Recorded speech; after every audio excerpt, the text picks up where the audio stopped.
வணக்கம், வந்தனம், நமஸ்தே, நமஸ்கார். அனைவருக்கும் இனிய மாலை வணக்கம். நான் உங்கள் தமிழன். நம்ம இன்னைக்கு என்ன பார்க்க போறோம் அப்படின்னா 12ஆம் வகுப்புல இருக்க டாப் 5 நெடுவினாக்கள் அப்படின்றதான் பார்க்க போறோம். இதுக்கு முன்னாடி குருவினாக்கள் அப்படின்றது பார்த்திருந்தோம். அதுல நிறைய பேர் வந்து சார் நெடுவினா போடுங்க சார் நெடுவினா போடுங்க சார் அப்படின்னு நிறைய பேர் கமெண்ட் பண்ணியிருந்தீங்க.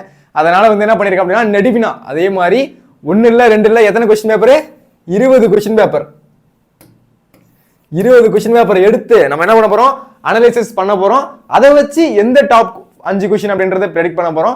5 கொஸ்டின் மட்டும் படிச்சா போதுமா சார் அப்படின்னா இன்னும் ஒரு 5 அப்படின்றது உங்களுக்கு வச்சிருக்கேன். டோட்டலா எத்தனை கொஸ்டின் அப்படின்றது இருக்கு அப்படின்னா 10 கொஸ்டின். அதுல டாப்பா நம்ம ஒரு 5 கொஸ்டின் அப்படின்றது செலக்ட் பண்ணிருப்போம். 5 கொஸ்டினும் படிக்கணும், அதுக்கப்புறம் இருக்கிறது பேலன்ஸும் படிக்கணும். சார் இந்த 10 கொஸ்டின் படிச்சுட்டு போனா நான் வந்து மார்க் எடுத்துருவேனா சார் அப்படின்னா சில கொஸ்டின் பேப்பர் உள்ள கேட்டிருக்கிறதுலே உங்களை வந்து டஃப் பண்ணணும், உங்களுக்கு வந்து கொஞ்சம் மார்க்கை வந்து கம்மி பண்ண வைக்கணும், இவங்களை எடுக்கக்கூடாது அப்படின்னு நினைக்கிறாங்கன்னு வச்சுக்கோங்களேன். கொஞ்சம் கொஸ்டின் எல்லாம் வந்து ரிப்பீட்டடா இல்லாம கொஸ்டினை கொஞ்சம் கேட்க வாய்ப்பு இருக்கு. அதனால என்ன பண்ணணும் அப்படின்னா சார் நான் வந்து இன்டர்னல் மார்க்கோட சேர்த்து நான் 95+ எடுக்கணும் சார் அப்படின்னா நீங்க ஃபர்ஸ்ட் டாப் 5 கொஸ்டின், அதுக்கப்புறம் கொடுக்கப்படுற 5 கொஸ்டின், அதுக்கப்புறம் இந்த கொஸ்டின் பேப்பர் பார்ப்போம்ல ஒரு வாட்டி தான் வந்திருக்கும், இல்ல அந்த கொஸ்டின் ஒரு 2 வாட்டி வந்திருக்கும், அந்த கொஸ்டினை படிக்கணும். அதுக்கப்புறம் புக்ல இருக்குல்ல திருக்குறள் கொஸ்டின், இலக்கண கொஸ்டின், இதெல்லாம் கேட்கறாங்களோ அது எல்லாத்தையும் நீங்க படிக்கணும். அப்பதான் என்ன பண்ண முடியும், ஈஸியா 18 மார்க் அப்படின்றது எடுக்க முடியும். ஓகேவா? ஒரு நெடுவினாக்கு 6 மார்க் அப்படின்றது கொடுக்குறாங்க. மொத்தம் 3 நெடுவினா நீங்க எழுதணும். 3 18 மார்க் அப்படின்றது கொடுக்குறாங்க. பார்க்கலாமா என்னென்ன கொஸ்டின் ரிப்பீட் ஆகுது, எந்தெந்த கொஸ்டின்லாம் அடிக்கடி கேட்டிருக்காங்க, எந்தெந்த கொஸ்டின்லாம் வர வாய்ப்பு இருக்குது, எந்தெந்த கொஸ்டின் அதிக எக்ஸாம்ல கேட்டுட்டு வந்திருக்காங்க அப்படின்ற கொஸ்டினை பார்க்க போறோம். இன்ட்ரெஸ்டா பார்க்கலாமா? ஓகேப்பா. ஃபர்ஸ்ட் நம்மளோட தாரக மந்திரம் என்ன அப்படின்னா திட்டமிட்ட உழைப்பு. என்னது நம்மளோட தாரக மந்திரம் என்ன அப்படின்னா திட்டமிட்ட உழைப்பு. எதை பண்ணாலும் பிளான் பண்ணி பண்ணணும், இல்லைன்னா இப்படிதான் அப்படின்ற மாதிரி போயிடும். இல்லைன்னா எதை படிச்சாலும் இன்னைக்கு ஒரு 5 மணிக்கு படிக்கிறீங்களா, ஓகே இன்னும் 10 நாள் இருக்கு, 10 நாள்ல என்ன பண்ண முடியும், 10 நாள்ல நம்மளால எவ்வளவு வந்து நம்மளால படிக்க முடியும் அப்படின்றத பிளான் பண்ணணும். ஓகேவா? அதுக்கப்புறம் விடாமுயற்சி. நேற்று தான் வந்து டீச்சர் வந்துச்சு, எல்லாரும் பார்த்துருப்பீங்க. விடாமுயற்சியா படிக்கணும். ஒரு நாள் படிப்பேன் சார், நாளைக்கு எக்ஸாமுக்கு முதல் நாள் படிப்பேன் பாருங்க சார், 6 மணிக்கு உட்காருவேன், நைட்டு 12 மணி வரைக்கும் படிப்பேன் சார், அது விடாமுயற்சி கிடையாது, அது கன்சிஸ்டன்சி கிடையாது. டெய்லியும் படிக்கணும். டெய்லி நான் வந்து 3 ஹவர்ஸ் படிப்பேன் சார், நான் அதுல வந்து என்ன பண்ண மாட்டேன், அதை மாற்ற மாட்டேன். டெய்லி 3 ஹவர்ஸ் நான் டெய்லியும் உட்காந்து படிப்பேன். கன்சிஸ்டன்சியா படிக்கணும். இல்ல நான் இன்னைக்கு ஒரு நாள் படிப்பேன், நாளைக்கு ஒரு நாள் படிக்க மாட்டேன், இன்னைக்கு ஒரு நாள் படிப்பேன் அப்படின்னா அது வந்து வேலைக்காகாது, அது வந்து கரெக்டா கொண்டு போகாது. ஓகேவா? அதுக்கப்புறம் மன உறுதி வேணும். ஓகேவா? இது எல்லாத்துக்கும் தேவை என்னது, மன உறுதி அப்படின்றது வேணும். மன உறுதி இருந்தால் உங்களால என்ன பண்ண முடியும், கண்டிப்பா உட்காந்து உங்களால படிக்க அப்படின்றது முடியும். நான் இந்த வரப்போற ஆஃபில் எக்ஸாம்ல நான் 95+ எடுப்பேன், இன்டர்னல் மார்க்கோட சேர்த்து என்னால முடியும். நான் எல்லாமே உட்காந்து என்ன பண்ணுவேன், இப்பயில இருந்து படிச்சா கூட என்ன பண்ண முடியும், தமிழ்ல உங்களால 95+ அப்படின்றது அசால்ட்டா போடலாம். ஓகேவா? மற்ற சப்ஜெக்டை கம்பேர் பண்றப்போ தமிழ்ல வந்து ஈஸியா மார்க் எடுக்கலாம். ஓகேவா? ஒரு கதை இருக்கு, அந்த கதையை நீங்க புரிஞ்சுக்கிட்டீங்கன்னா போதும், அது கதை ஞாபகமா இருந்தா போதும், அழகா நீங்க வந்து ஸ்பெல்லிங் மிஸ்டேக் இல்லாம எழுதுனா போதும். ஓகேவா?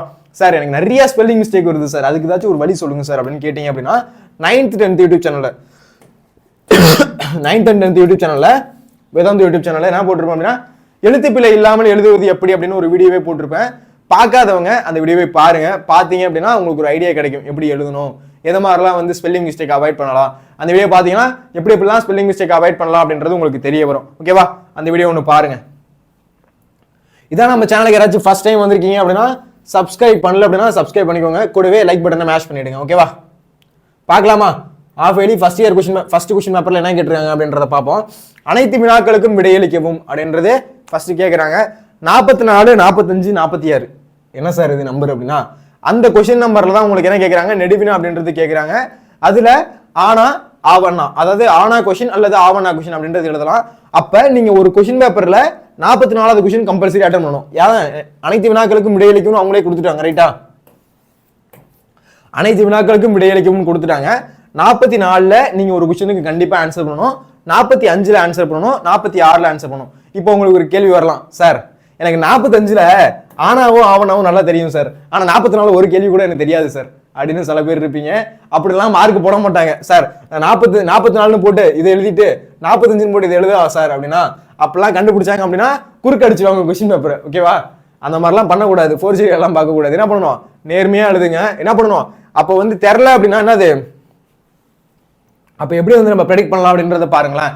அப்ப 44ல எந்த சம்பந்தமான கொஸ்டின் கேட்கறாங்க, 45ல எது சம்பந்தமான கொஸ்டின் கேட்கறாங்க, 46ல எது சம்பந்தமான கொஸ்டின் கேட்கறாங்க அப்படின்றத நம்ம ப்ரெடிக்ட் பண்ணலாம். இப்போ 44 இருக்கா, இது வந்து எப்படி இருக்கு அப்படின்னா அந்த ஒரு செய்யுள் சம்பந்தமாவே இருக்கு பாருங்களேன். சிலப்பதிகார நாட்டிய அரங்கமைப்பை இளங்கோவடிகள் இளங்கோவடிகள் வந்து எப்படிலாம் வந்து நாட்டிய அமைப்பு இருந்துச்சு அப்படின்றத சொல்றாங்களா? குகனோடு ஐவராகி வீடனோடு எழுவரான நிகழ்வை சுட்டி காட்டுக. இது எப்படி இருக்கு? கம்பராமாயணத்தை பத்தி இருக்கா? அப்ப எப்படி இருக்கு? இது ரெண்டும் செய்யுள் சம்பந்தமா போகுது. அப்ப செய்யுள் சம்பந்தமானது ஒரு நெடுவினா அப்படின்றது வருது. கண்டுபிடிச்சாச்சா? நெடுவினா இங்க இருந்து வருது, செய்யுள் சம்பந்தமானதுல இருந்து ஒரு நெடுவினா. ஓகே. அடுத்து மயிலை சீனி வேங்கடசாமி அவர்களின் சிறப்பை விளக்கிறதுக்கு தாயும் தந்தையும் பணிக்கு செல்லும் சொல்லில் குடும்ப உறுப்பினர் என்ற முறையில் நீங்கள் குடும்பத்துடன் செய்யும் உதவிகள் யாவை? இது எப்படி இருக்கு? ஒரு கதை மாதிரி இருக்கா? கதை மாதிரின்னு சொல்ல முடியாது. அந்த ஒரு மயிலை சீனி வேங்கடசாமி வந்து எப்படிலாம் வந்து தமிழுக்கு வந்து பற்று இருந்தாரு அந்த மாதிரி எல்லாம் கேட்கறாங்க. ஓகேவா? அவரோட சிறப்பு எழுதுங்க அப்படின்ற மாதிரி ஒரு நம்ம படிச்சு சில விஷயத்தை ஞாபகம் வச்சு எழுதுற மாதிரி ஒரு கொஷின். ஓகேவா? உரைநடை கொஷின் மாதிரி இருக்குன்னு வச்சுக்கோங்க. அதுக்கு அடுத்து வாங்கலாம் துணைப்பாட கொஷின். கதை என்னது நமக்கு வந்தது? கதை அடிப்பீங்கல்ல நீங்க எக்ஸாம் ஹால்ல உட்காந்துட்டு கதையா, அந்த மாதிரி ஒரு கதை. ஓகேவா? அந்த கதை 46வது கேள்வி என்ன கேட்கறாங்க? ஒரு கதை கொஸ்டின் கேட்கறாங்க. ஈஸியா எழுதலாமா கூடாதா சொல்லுங்க பார்க்கலாம். அதாவது கதை கொஸ்டின் அசால்ட்டா எழுதி முடிச்சுக்கலாம். அதுக்கு என்னது? செய்யுள் கொஸ்டின் படிக்கணும். அதுக்கு நடுவில் வர கொஸ்டின் என்னது? கொஞ்சம் ஞாபகம் வச்சுற மாதிரி இருக்கு. அப்ப நமக்கு என்ன தெரிய வருது அப்படின்னா, நெடுவினாவை பொறுத்தளவு 3 கொஸ்டின் அப்படின்றது கேட்க போறாங்க. அதுல அல்லது அல்லது அல்லது அப்படின்றது இருக்க போது. அப்ப 44, 45, 46 44ல ஒரு செய்யுள் கொஸ்டின் வரப்போகுது. டிக்கு. அடுத்து 45ல என்னது? ஒருத்தவங்களை பத்தி நம்ம படிச்சு அவங்கள பத்தி எழுதுற மாதிரி இருக்கு. 46ல என்ன இருக்கு? ஒரு கதை எழுத போறோம். ஓகேவா? இந்த பாயிண்ட் எல்லாருக்கும் புரிஞ்சிருச்சா? அப்ப எப்படி கேட்க போறாங்க அப்படின்றது தெரிஞ்சிருச்சா? அப்ப எழுதிருவீங்களா வரப்போற எக்ஸாம் எப்படி வந்து இருக்க போகுது அப்படின்றத வச்சு? அப்ப இப்ப நம்ம என்னென்ன கொஸ்டின்லாம் ரிப்பீட் ஆகுது, எந்தெந்த கொஸ்டின் அடிக்கடி கேட்கறாங்க அப்படின்றத பார்ப்போம். நான் என்ன பண்ணிருக்கேன்னா 21 question paper, sorry 20 question paper. என்னது? 1 இல்ல 2 இல்ல 20 கொஸ்டின் பேப்பர் ஓல்டா நடந்த பிவை குஸ், ப்ரீவியஸ் இயர் கொஸ்டின், அதான் PYQ அப்படின்னு சொல்றேன்.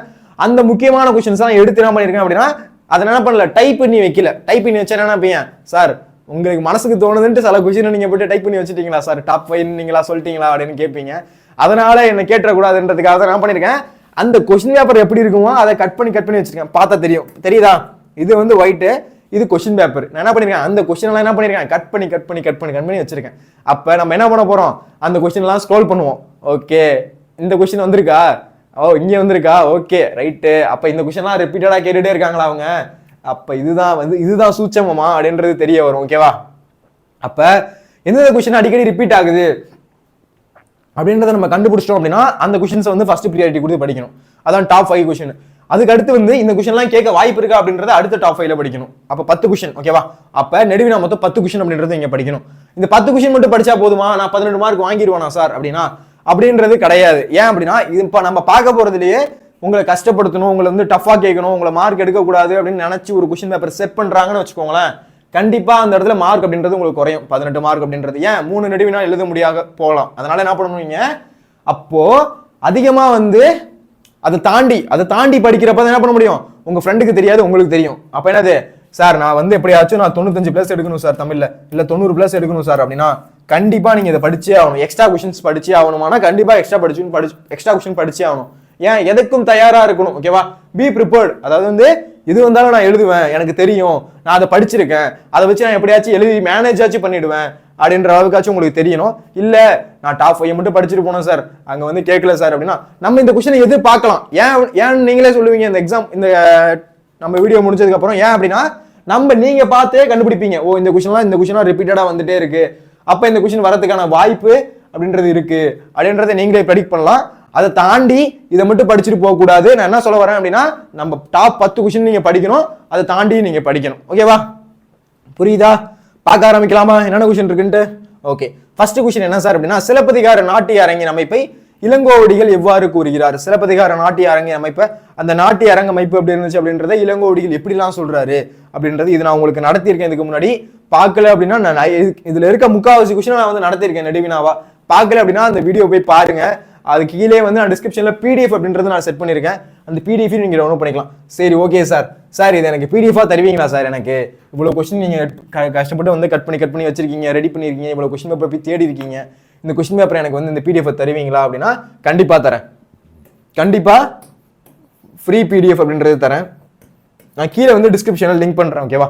இந்த ஃப்ரீ PDF என்ன பண்ணுறேன், டிஸ்கிரிப்ஷன் லிங்க் பண்ணுறேன், டவுன்லோட் பண்ணிக்கோங்க. பண்ணிட்டு என்ன பண்ணுங்க, நீங்கள் அதை பாருங்க, உட்காந்து என்னென்ன கொஸ்டின் இருக்குது அப்படின்றத ஃபுல்லாக கொஞ்சம் ஸ்க்ரோல் பண்ணி பாருங்க. அது மூலயமா வந்து எவ்வளோ கொஸ்டின் கிடைக்கும். இப்போ தர மாட்டேன், வீடியோ முடிஞ்சதுக்கு அப்புறம் தான் தருவேன். கடைசி வரையும் வீடியோ பார்க்குறவங்களுக்கு தான் தருவேன். அந்த PDF முடிச்சதுக்கப்புறம் அந்த பிடிஎஃப் டவுன்லோட் பண்ணி பாருங்க, என்னென்ன கொஸ்டின்லாம் வந்திருக்கு, என்னென்ன கொஸ்டின்லாம் வரல, ஏன் நம்ம படிக்கணும், இந்த கொஸ்டினை ஏன் படிக்கணும், அந்த மாதிரி பாருங்க. நீங்க மட்டும் யூஸ் பண்ணாம உங்க ஃப்ரெண்ட்ஸ்க்கு ஷேர் பண்ணுங்க, வீடியோவை ஷேர் பண்ணுங்க, அவங்களும் பார்க்கட்டும். அதுக்கப்புறம் என்ன பண்ணலாம், உங்க இதான் நம்ம சேனலுக்கு யாராச்சும் ஃபர்ஸ்ட் டைம் வந்திருக்கீங்க அப்படின்னா சப்ஸ்கிரைப் பண்ணல அப்படின்னா சப்ஸ்கிரைப் பண்ணிக்கோங்க. ஓகேவா, பார்க்கலாமா என்னென்ன கொஸ்டின் வந்திருக்குன்றத. ஓகே, சிலப்பதிகார நாட்டிய அரங்கின் அமைப்பை இளங்கோவடிகள் எவ்வாறு கூறுகிறார்? இது ஃபர்ஸ்ட் கொஸ்டின். இதை நீங்க என்ன பண்ணணும், இதே ஒரு முக்கியமான கொஸ்டின். ஓகேவா, சிலப்பதிகார நாட்டிய அரங்கமைப்பு, இதை நான் முன்னாடியே உங்களுக்கு நடத்தியிருக்கேன். இந்த கொஸ்டின் ஒரு முக்கியமான கொஸ்டின். ஓகேவா, இது அதிகமா ரிப்பீட் ஆகல அப்படின்னாலும் பரவாயில்ல, நீங்க படிச்சுட்டு போகணும். ஓகேவா, அந்த மாதிரி ஒரு முக்கியமான கொஸ்டின் இது. ஏன் சிலப்பதிகாரத்துல இருந்து கேட்டிருக்காங்க. ஓகேவா, இது வேற வேற டிஸ்ட்ரிக்ட் நடந்த கொஸ்டின் பேப்பர் தான் நான் எடுத்து தொகுத்து வச்சிருக்கேன். ஓகேவா,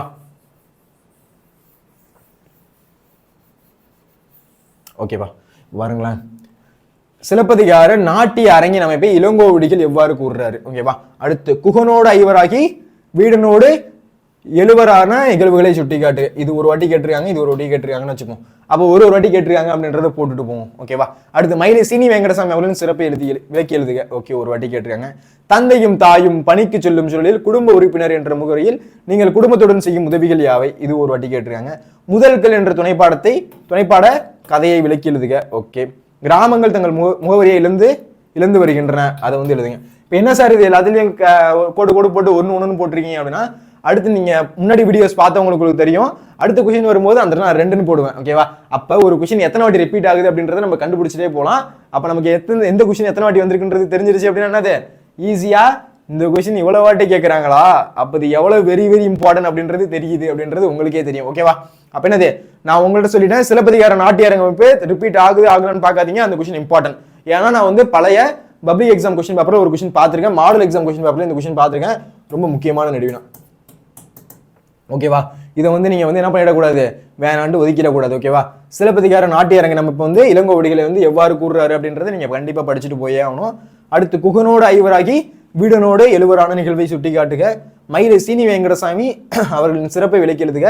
தாயும் தந்தையும் பணிக்கு செல்லும் சொல்லில் குடும்ப உறுப்பினர் என்ற முறையில் நீங்கள் குடும்பத்துக்கு செய்யும் உதவிகள் யாவை? முதல்கள் என்ற துணைப்பாட கதையை விளக்கி எழுதுக. கிராமங்கள் தங்கள் முகவரியை இழந்து வருகின்றன. இதுல வந்து என்ன பார்த்துருக்கோம், எல்லாத்தையும் ஒரு கொஸ்டின் பார்த்துருக்கோம். அதுல எந்த கொஸ்டினை கம்பல்சரியா படிக்க சொல்லிட்டேன், ரிப்பீட் ஆகுது ஆகலன்றத, இளங்கோவடிகள் நாட்டிய அரங்கோட அமைப்பு எப்படி இருந்துச்சு அப்படின்ற கொஸ்டினை நீங்க கண்டிப்பா படிக்கணும். ஓகேவா, அடுத்து பார்க்கலாமா. அடுத்து ப்ரீவியஸ் கொஸ்டின் 2, இதுல என்ன கொஸ்டின் மாட்டுதுன்னு பார்ப்போமா. ஓகே, இதை பாருங்களேன். நெடுநல் வாடையில் நக்கீரர் காட்டும் மழைக்கால வர்ணையை சொல்லில் வடிக்க. இது ஒரு வாட்டி தான் கேட்டிருக்காங்க. செய்நின்றி அறிதலே அறம் என்பதை வாயுர வாழ்த்தின் துணை கொண்டு நிறுவுக. இதுவும் ஒரு வாட்டி தான் கேட்டிருக்காங்க.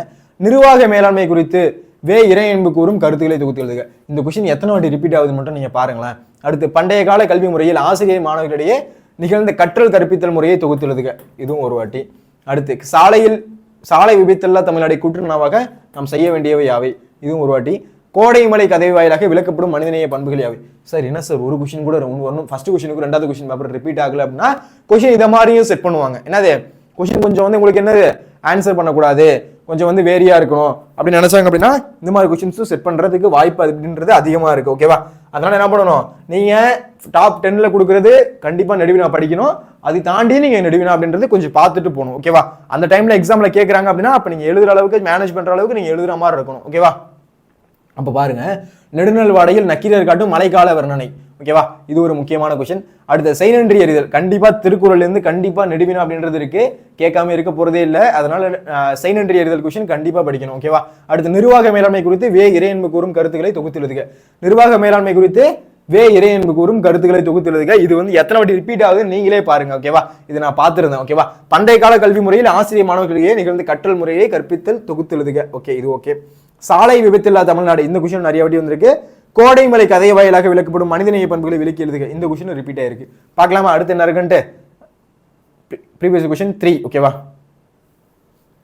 சொல்லி வாய மூடல, அதுக்குள்ளேயே செய்நன்றி அறிதலே அறம் என்பதை வாயிர வாழ்த்தின் துணை கொண்டு நிறுவுக. ஓகேவா, கேட்டிருந்தாங்களா இருக்கா?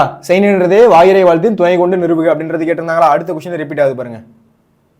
இது 2 வாட்டி கேட்டாங்க. ரைட்டா, எத்தனை வாட்டி கேட்டாங்க? 2 வாட்டி கேட்டாங்க. பண்பின் படிமமாக படைக்கப்பட்ட ராமன் பிற உயிர்களுக்கு கொண்டிருந்த உறவு நிலையை பாடப்பகுதி வழி நிறுவுக. இது ஃபர்ஸ்ட் வாட்டி கேட்டிருக்காங்க. ரைட்டா, அடுத்து பாருங்களேன். பண்டைய கால கல்வி முறையில் ஆசிரியர் மாணவர்களுக்கு இடையே நிகழ்ந்த கற்றல் கற்பித்தல் முறை, இது 2வது வாட்டி. எப்படி சார் போனதுல கேட்டாங்க பாருங்க. பண்டைய கால கல்வி முறையில் ஆசிரியர் மாணவர்களிடையே நிகழ்ந்த கற்றல் கற்பித்தல் முறையை தொகுத்து எழுதுக. அப்ப இந்த கொஸ்டின் கேட்டிருக்காங்களா? அப்ப இது 2வது வாட்டி கேட்டிருக்காங்க. இது முக்கியமானது. திரைப்படத்தின் காட்சியின் ஆற்றலை எடுத்துக்காட்டுடன் புலப்படுத்துக. இது பெருசா கேட்கல, ஒரு வாட்டி. ஓகேவா? பாரதியின் கடிதம் வாயிலாக நீங்கள் அறிந்து கொண்ட மொழி பற்று சமூக பற்று ஆகியவற்றை விவரிக்க. இதுவும் ஒரு வாட்டி தான். அடுத்து இது என்னது? இது மனப்பாட பகுதி பாட்டு. இதை நம்ம தனியா பார்க்கலாம். ஓகேவா? இது அடிப்பெறலாமல் எழுதுக. செய்யுள் வடிவில் இதை நான் தனியா உங்களுக்கு சொல்றேன். அடுத்து கோடைமலை கதை வாயிலாக இது 2 வாட்டி. அப்ப நம்ம ஒரு 3 கொஸ்டின் பேப்பர் வந்துட்டோம். கிட்டத்தட்ட 3 கொஸ்டின் அப்படின்றது ரிப்பீட் ஆயிருக்கு. நான் ஃபர்ஸ்ட் சொல்லியிருக்கேன், செய்யுள்ல இருந்து ஒரு கொஸ்டின் அப்படின்றது கண்டிப்பா இருக்கு. செய்யுள் திருக்குறள் அப்படின்றதுல இருந்து ஒரு கொஸ்டின் கண்டிப்பா இருக்கு. செய்நின்று எழுதல் அப்படின்றது கேட்டிருக்காங்க. அந்த நாட்டிய அரங்க அமைப்பு எப்படி இருந்துச்சு அப்படின்றத இவர் இளங்கோவடிகள் எப்படி சொல்றாரு அப்படின்றத நாங்க ரிப்பீட் ஆகுதோ இல்லையோ அதை நீங்க படிக்க சொல்லிட்டேன். அடுத்து செய்நின்று எழுதல் படிக்காம எக்ஸாம் ஆளுக்குள்ள போகாதீங்க. செய்நின்று எழுதல் ரொம்ப முக்கியமான கொஸ்டின். கண்டிப்பா திருக்குறள்ல இருந்து ஒரு கொஸ்டின் இருக்கு. செய்நின்று எழுதல் கண்டிப்பா ஒரு முக்கியமான கொஸ்டின். ஓகேவா? அதை நீங்க படிக்கணும். ஓகேவா? அடுத்து பாருங்களேன். அடுத்து சொன்னா பண்டைய கால கல்வி முறையில் ஆசிரியர் மாணவர்களுக்கு இடையே நிகழ்ந்த கற்றல் கற்பித்தல் முறை தொகுத்து எழுதுங்க. அந்த கொஸ்டின் ரொம்ப இம்பார்ட்டன்டான கொஸ்டின். ஓகேவா? அடுத்து திரைப்படத்தின் காட்சியின் ஆற்றலை எடுத்துக்காட்டுடன் புலப்படுத்துக. அது கேட்டிருக்காங்க. அடுத்து பாரதியின் வடிதம் வாயிலாக அறிந்து கொண்ட மொழிப்பற்று சமூகப்பற்று ஆகியவற்றை விவரிக்க. அது கேட்டிருக்காங்க. கோடைமலை கதை வாயிலாக விளக்கப்படும் மனிதநேய பண்புகளை விளக்குக. கோடைமலை கதை வாயிலாக கொஸ்டின் கண்டிப்பா ரிப்பீட்டா கேட்டிருந்தாங்க. மேல பாருங்களேன், கோடைமலை வந்திருக்கா? அடுத்து இந்த இதுல வந்திருக்கு பாருங்க. கோடைமலை அப்படின்றது ஒரு கொஸ்டினும் வேற வேற மாதிரி இருக்கு. அந்த பாயிண்ட் உங்களுக்கு நல்லா புரியுதா? கொஸ்டின் ஒரே கொஸ்டின் அப்படியே ரிப்பீட் ஆகல. கொஸ்டின் அப்படியே வேற வேற மாதிரி வருது, வேற வேற கொஸ்டின் வருது. ஆனா என்னது? கொஸ்டின் அப்படின்றது ரிப்பீட் ஆகுது. ஓகேவா? அப்ப கோடைமலை ஃபர்ஸ்ட் கொஸ்டின் பேப்பர்ல இல்ல, 2வது கொஸ்டின் பேப்பர்ல இருந்துச்சு, 3வது கொஸ்டின் பேப்பர்ல இருந்துச்சு. அப்ப 2 தடவை ரிப்பீட் ஆயிருக்கு. அடுத்து என்னது? பண்டைய கால கல்வி முறையில ஆசிரியர் மாணவர்களிடையே நிகழ்ந்த கற்றல் கற்பித்தல் போன கொஸ்டின் பேப்பர்ல இருந்துச்சு, ஆனா ஃபர்ஸ்ட் கொஸ்டின் பேப்பர்ல இல்ல. இந்த மாதிரி எப்படி இருக்கு? கொஸ்டின் டிஃபர் ஆகுது. அதாவது கொஸ்டின் வேற வேற கொஸ்டின் கேட்கறாங்க. ஆனா எது கம்பல்சரி கொஸ்டினோ, அதாவது எது இம்பார்ட்டன்ட் கொஸ்டினோ அதை கண்டிப்பா திருப்பி திருப்பி கேட்கறாங்க. ஓகேவா? அடுத்து அடுத்த கொஸ்டின் பார்க்கலாமா? அடுத்து 4வது கொஸ்டின் பேப்பர் பார்க்குறோம். பண்பின் படிவமாக படைக்கப்பட்ட ராமன் பிற உயிர்களை கொண்டிருந்த உறவு நிலைப்பாட்டை எழுதுக அப்படின்னு கேட்டுறாங்க. இது ஒரு வாட்டி. பண்பின் படிமமாக இந்த கொஸ்டின் கேட்டாங்களான்னு பார்ப்போமா? இதோ கேட்டிருக்காங்க. அப்ப 2வது வாட்டி கேட்டிருக்காங்க பண்பின் படிமமாக. ஓகேவா? அப்ப இதுவும் முக்கியம். பண்பின் படிமமாக கொஸ்டின் கேட்டிருக்காங்க. அடுத்து சினத்தை காத்தல் வாழ்வை மேம்படுத்தும் கூற்று முப்பால் வழி விளக்குக. கண்டிப்பா சொல்றேன்னா, ஒரு திருக்குறள்ல இருந்து கண்டிப்பா ஒரு நெடுவினா அப்படின்றது கண்டிப்பா கேட்கறாங்க. ஓகேவா? திருக்குறளுக்கு எப்பயுமே நம்ம தமிழ்ல என்ன பண்ணுவாங்க, ரொம்ப முக்கியத்துவம் கொடுப்பாங்க. அதனால திருக்குறள்ல இருந்து நெடுவினா கொஸ்டின் இல்லாம இருக்காது, குருவினா கொஸ்டின் இல்லாம இருக்காது, சிறுவினா கொஸ்டின் இல்லாம இருக்காது. கண்டிப்பா உங்களுக்கு நெடுவினால இருந்து கொஸ்டின் அப்படின்றது கண்டிப்பா இருக்க போது. திருக்குறள்ல இருந்து திருக்குறளை முடிஞ்ச அளவுக்கு நீங்க நெடுவினாக்கு நல்ல ஃபோக்கஸ் கொடுங்க. ஓகேவா? அடுத்து கவிதையின் நடையை கட்டமைக்கும் அழகியல் கூறுகளை எடுத்துக்காட்டி விளக்குக. ஓகேவா? கவிதையின் நடையை கட்டமைக்கும் அழகியல் கூறுகளை எடுத்துக்காட்டி விளக்குக. இது ஃபர்ஸ்ட் வாட்டி கேட்டிருக்காங்க. ஒவ்வொரு நகரத்துக்கும் வரலாறும் வடிவழகும் உண்டு. இது நான் நடத்தியிருக்கேன். ஓகேவா? என்ன பண்ணிருக்கேன் அப்படின்னா உங்களுக்கு நடத்தியிருக்கேன் இந்த கொஸ்டின். ஓகேவா? அடுத்த கொஸ்டின் சொன்னா சாலை விபத்தில்லா தமிழ்நாடு. அதை கேட்காம இருக்கவே மாட்டாங்க. ஓகேவா? சாலை விபத்தில்லா தமிழ்நாடு கிட்டத்தட்ட நிறைய வாட்டி கேட்டிருக்காங்க. ஓகேவா? பாருங்களேன், கேட்டிருக்காங்களா? சாலை விபத்தில்லா தமிழ்நாடு, கோடைமலை, நிர்வாக மேலாண்மை, அப்புறம் என்ன இருக்கு? அந்த பண்டைய காலத்துல ஆசிரியர் மாணவர்களே நிகழ்ந்த கல்வி கற்பித்தல் முறை. அது கண்டிப்பா கேட்கிறாங்க. பாருங்களேன், இப்ப இதுல பாருங்க, சாலை விபத்தில்லா தமிழ்நாடு அது ரொம்ப முக்கியமான கொஸ்டின். ஓகேவா? சாலை விபத்தில்லா தமிழ்நாடு ரொம்ப முக்கியமான கொஸ்டின். அது கண்டிப்பா கேட்கறாங்க. அடுத்து இந்த கொஸ்டின் முக்கியமா சார்னா கண்டிப்பா முக்கியம். மகாநடிகரை கண்ட பாலச்சந்திரன் மன ஓட்டத்தை நயத்துடன் எழுதுக. இது எத்தனை வாட்டி முக்கியம் அப்படின்னு எனக்கு தெரியாது, அத்தனை வாட்டி முக்கியம். ஓகேவா? அவ்வளவு இம்பார்ட்டன்டான கொஸ்டின். ஓகேவா? இது நான் பார்க்காத கொஸ்டின் பேப்பரே கிடையாது. ப்ரீவியஸ் இயர் கொஸ்டின் பார்த்தேன், ஃபுல் அதாவது திருப்புதல் தேர்வு கொஸ்டின்ல பார்த்தேன். அந்த மாதிரி ஆஃப் இயர்லி எக்ஸாம், அடுத்து செகண்ட் மிட் டர்ம் எக்ஸாம், இந்த மாதிரி நிறைய இடத்துல கேட்டிருக்காங்க. மகாநடிகரை கண்ட பாலச்சந்திரன் மன ஓட்டத்தை நயத்தோட எழுதுங்க அப்படின்றது நான் அழகா நான் உங்களுக்கு பிக்சர்லாம் வச்சு யாரு அவரு, யாரு அந்த பாலச்சந்திரனை பார்த்தோன்னே எப்படி இருந்தாரு, அதெல்லாம் நான் அழகா சொல்லியிருப்பேன். நீங்க அதை நான் அந்த வீடியோ நீங்க பார்க்கல அப்படின்னா 11th 12th யூடியூப் சேனல்ல தான் இருக்கு, செக் பண்ணி பாருங்க. ஓகேவா? ஓகே, பாருங்களேன். ஓகே, பண்பின் படிவமாக படைக்கப்பட்ட ராமன் பிற உயிர்களுக்கு கொண்டிருந்த உறவு நிலை, அடுத்து சினத்தை காத்தல் வாழ்வை மேம்படுத்தும் இக்குற்றை முப்பால் வழி விளக்குக, கவிதையின் நடையை கட்டமைக்கும் அழகியல் கூறுகளை எடுத்துக்காட்டி விளக்குக. அது அடுத்து ஒவ்வொரு நகரத்துக்கும் வரலாறும் வடிவிலகும் உண்டு அப்படின்றது. இதுல 2 வாட்டி ரிப்பீட் ஆனது எது சார் அப்படின்னா, பண்பின் படிவமாக படைக்கப்பட்ட ராமன் பிற உயிர்களுக்கு கொண்டிருந்த உறவு நிலைமை பாடப்பகுதி வழி நிறுவுக அப்படின்றது. ஓகேவா? என்ன சொன்னேன், செய்யுள் ஒரு கொஸ்டின், அப்படி இல்லை அப்படின்னா செய்யுள் அப்படி இல்லைன்னா திருக்குறள் ஒரு கொஸ்டின் கேட்பாங்களா? அப்ப பண்பின் படிவமாக படைக்கப்பட்ட என்னது, இது ஒரு செய்யுள் வகையான கொஸ்டின். ஓகேவா. அடுத்து மகா நடிகரை கண்டு பாலச்சந்திரோட மன ஓட்டத்தை நயத்துடன் எழுது அப்படின்னு கேட்டிருக்காங்க. இதுவும் ஒரு முக்கியமான கொஸ்டின். ஓகேவா. அப்ப இந்த கொஸ்டின்லாம் முக்கியமான கொஸ்டின். கண்டிப்பா நீங்க மகா நடிகர் படிக்கணும், சாலை விபத்துல தமிழ்நாடு படிக்கணும், அதுக்கடுத்து என்னது பண்பின் படிவமாக படைக்கப்பட்ட ராமன் பிற உயிர்களுக்கு கொண்டிருந்த உறவு படிக்கணும். ஓகேவா. அடுத்து கொஸ்டின் நம்பர் 5. கொஸ்டின் பேப்பர் 5க்கு வந்துட்டோம். இதுல என்ன கொஸ்டின் கேட்டாங்கன்னு பாப்போமா. கவிதை நடைய கட்டமைக்கும் அலைகள் கூறுகளை எடுத்து விளக்குக. இது 2 வாட்டி கேட்டாங்க. அப்ப உங்களுக்கு தெரியுதா என்னது அப்படின்னா கொஸ்டின் ரிப்பீட் ஆயிட்டே இருக்கு. அதாவது 2வது கொஸ்டின் பேப்பர்ல கேட்டது 3வது கொஸ்டின் பேப்பர்ல கேட்கல, ஆனா 4வது கொஸ்டின் பேப்பர்ல கேட்கறாங்க. அப்ப கொஸ்டின் அப்படின்றது ரிப்பீட் ஆயிட்டே இருக்கு. நம்ம கடைசியா 20 கொஸ்டின் பேப்பர் எடுத்துட்டு கடைசியா எடுத்து பார்த்தோம் அப்படின்னா 20 கொஸ்டின் பேப்பர் தான் இருக்கும், 20 கொஸ்டின் தான் இருக்கும் டோட்டலாவே. அந்த கொஸ்டின் தான் திருப்பி திருப்பி திருப்பி திருப்பி வந்தா சுட்டா ரிப்பீட், வந்தா சுட்டா ரிப்பீட், அந்த மாதிரி ரிப்பீட் ரிப்பீட் ரிப்பீட் ரிப்பீட்னு கேட்டுட்டே இருக்காங்க. அதனால வந்து எவ்வளவு முக்கியம் அப்படின்றத பாருங்க. எந்தெந்த கொஸ்டின்லாம் அடிக்கடி கேட்கறாங்க அப்படின்றது உங்களுக்கே புரியும். ஓகேவா. அடுத்து பாருங்களேன். சில கொஸ்டின் ஒரு வாட்டி தானே சார் வருது அப்படின்னா பார்த்துக்கோங்க அந்த கொஸ்டினையும். அதாவது வந்து கேட்கலாம் டக்குன்னு வந்து இந்த கொஸ்டின் வந்து எழுதுங்க, இதை வந்து பாருங்க, இதை வந்து படிங்க அப்படின்ற மாதிரி கேட்கலாம். ஓகேவா. அதனால அந்த கொஸ்டினையும் பார்த்துக்கோங்க.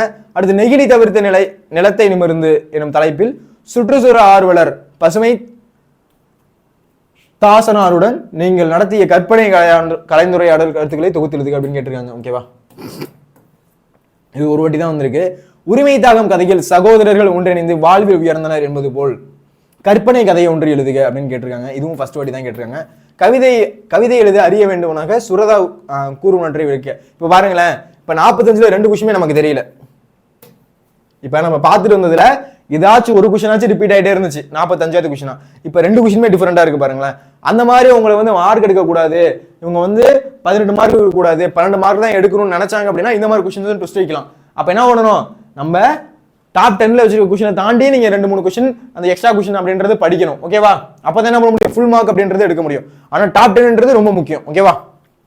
ஓகே. அடுத்து எப்பயுமே நான் சொன்னதுதான் மகா நடிகரை கண்ட பாலச்சந்திரன் மன ஓட்டம். இது எவ்வளவு முக்கியம் அப்படின்றது பாருங்க, எத்தனை வாட்டி ரிப்பீட் ஆகுது அப்படின்றதையும் பாருங்க. அதே மாதிரி கோடைமலை கதை வேளாக மனிதநேய பண்பு அது கேட்கிறாங்க. ஓகேவா.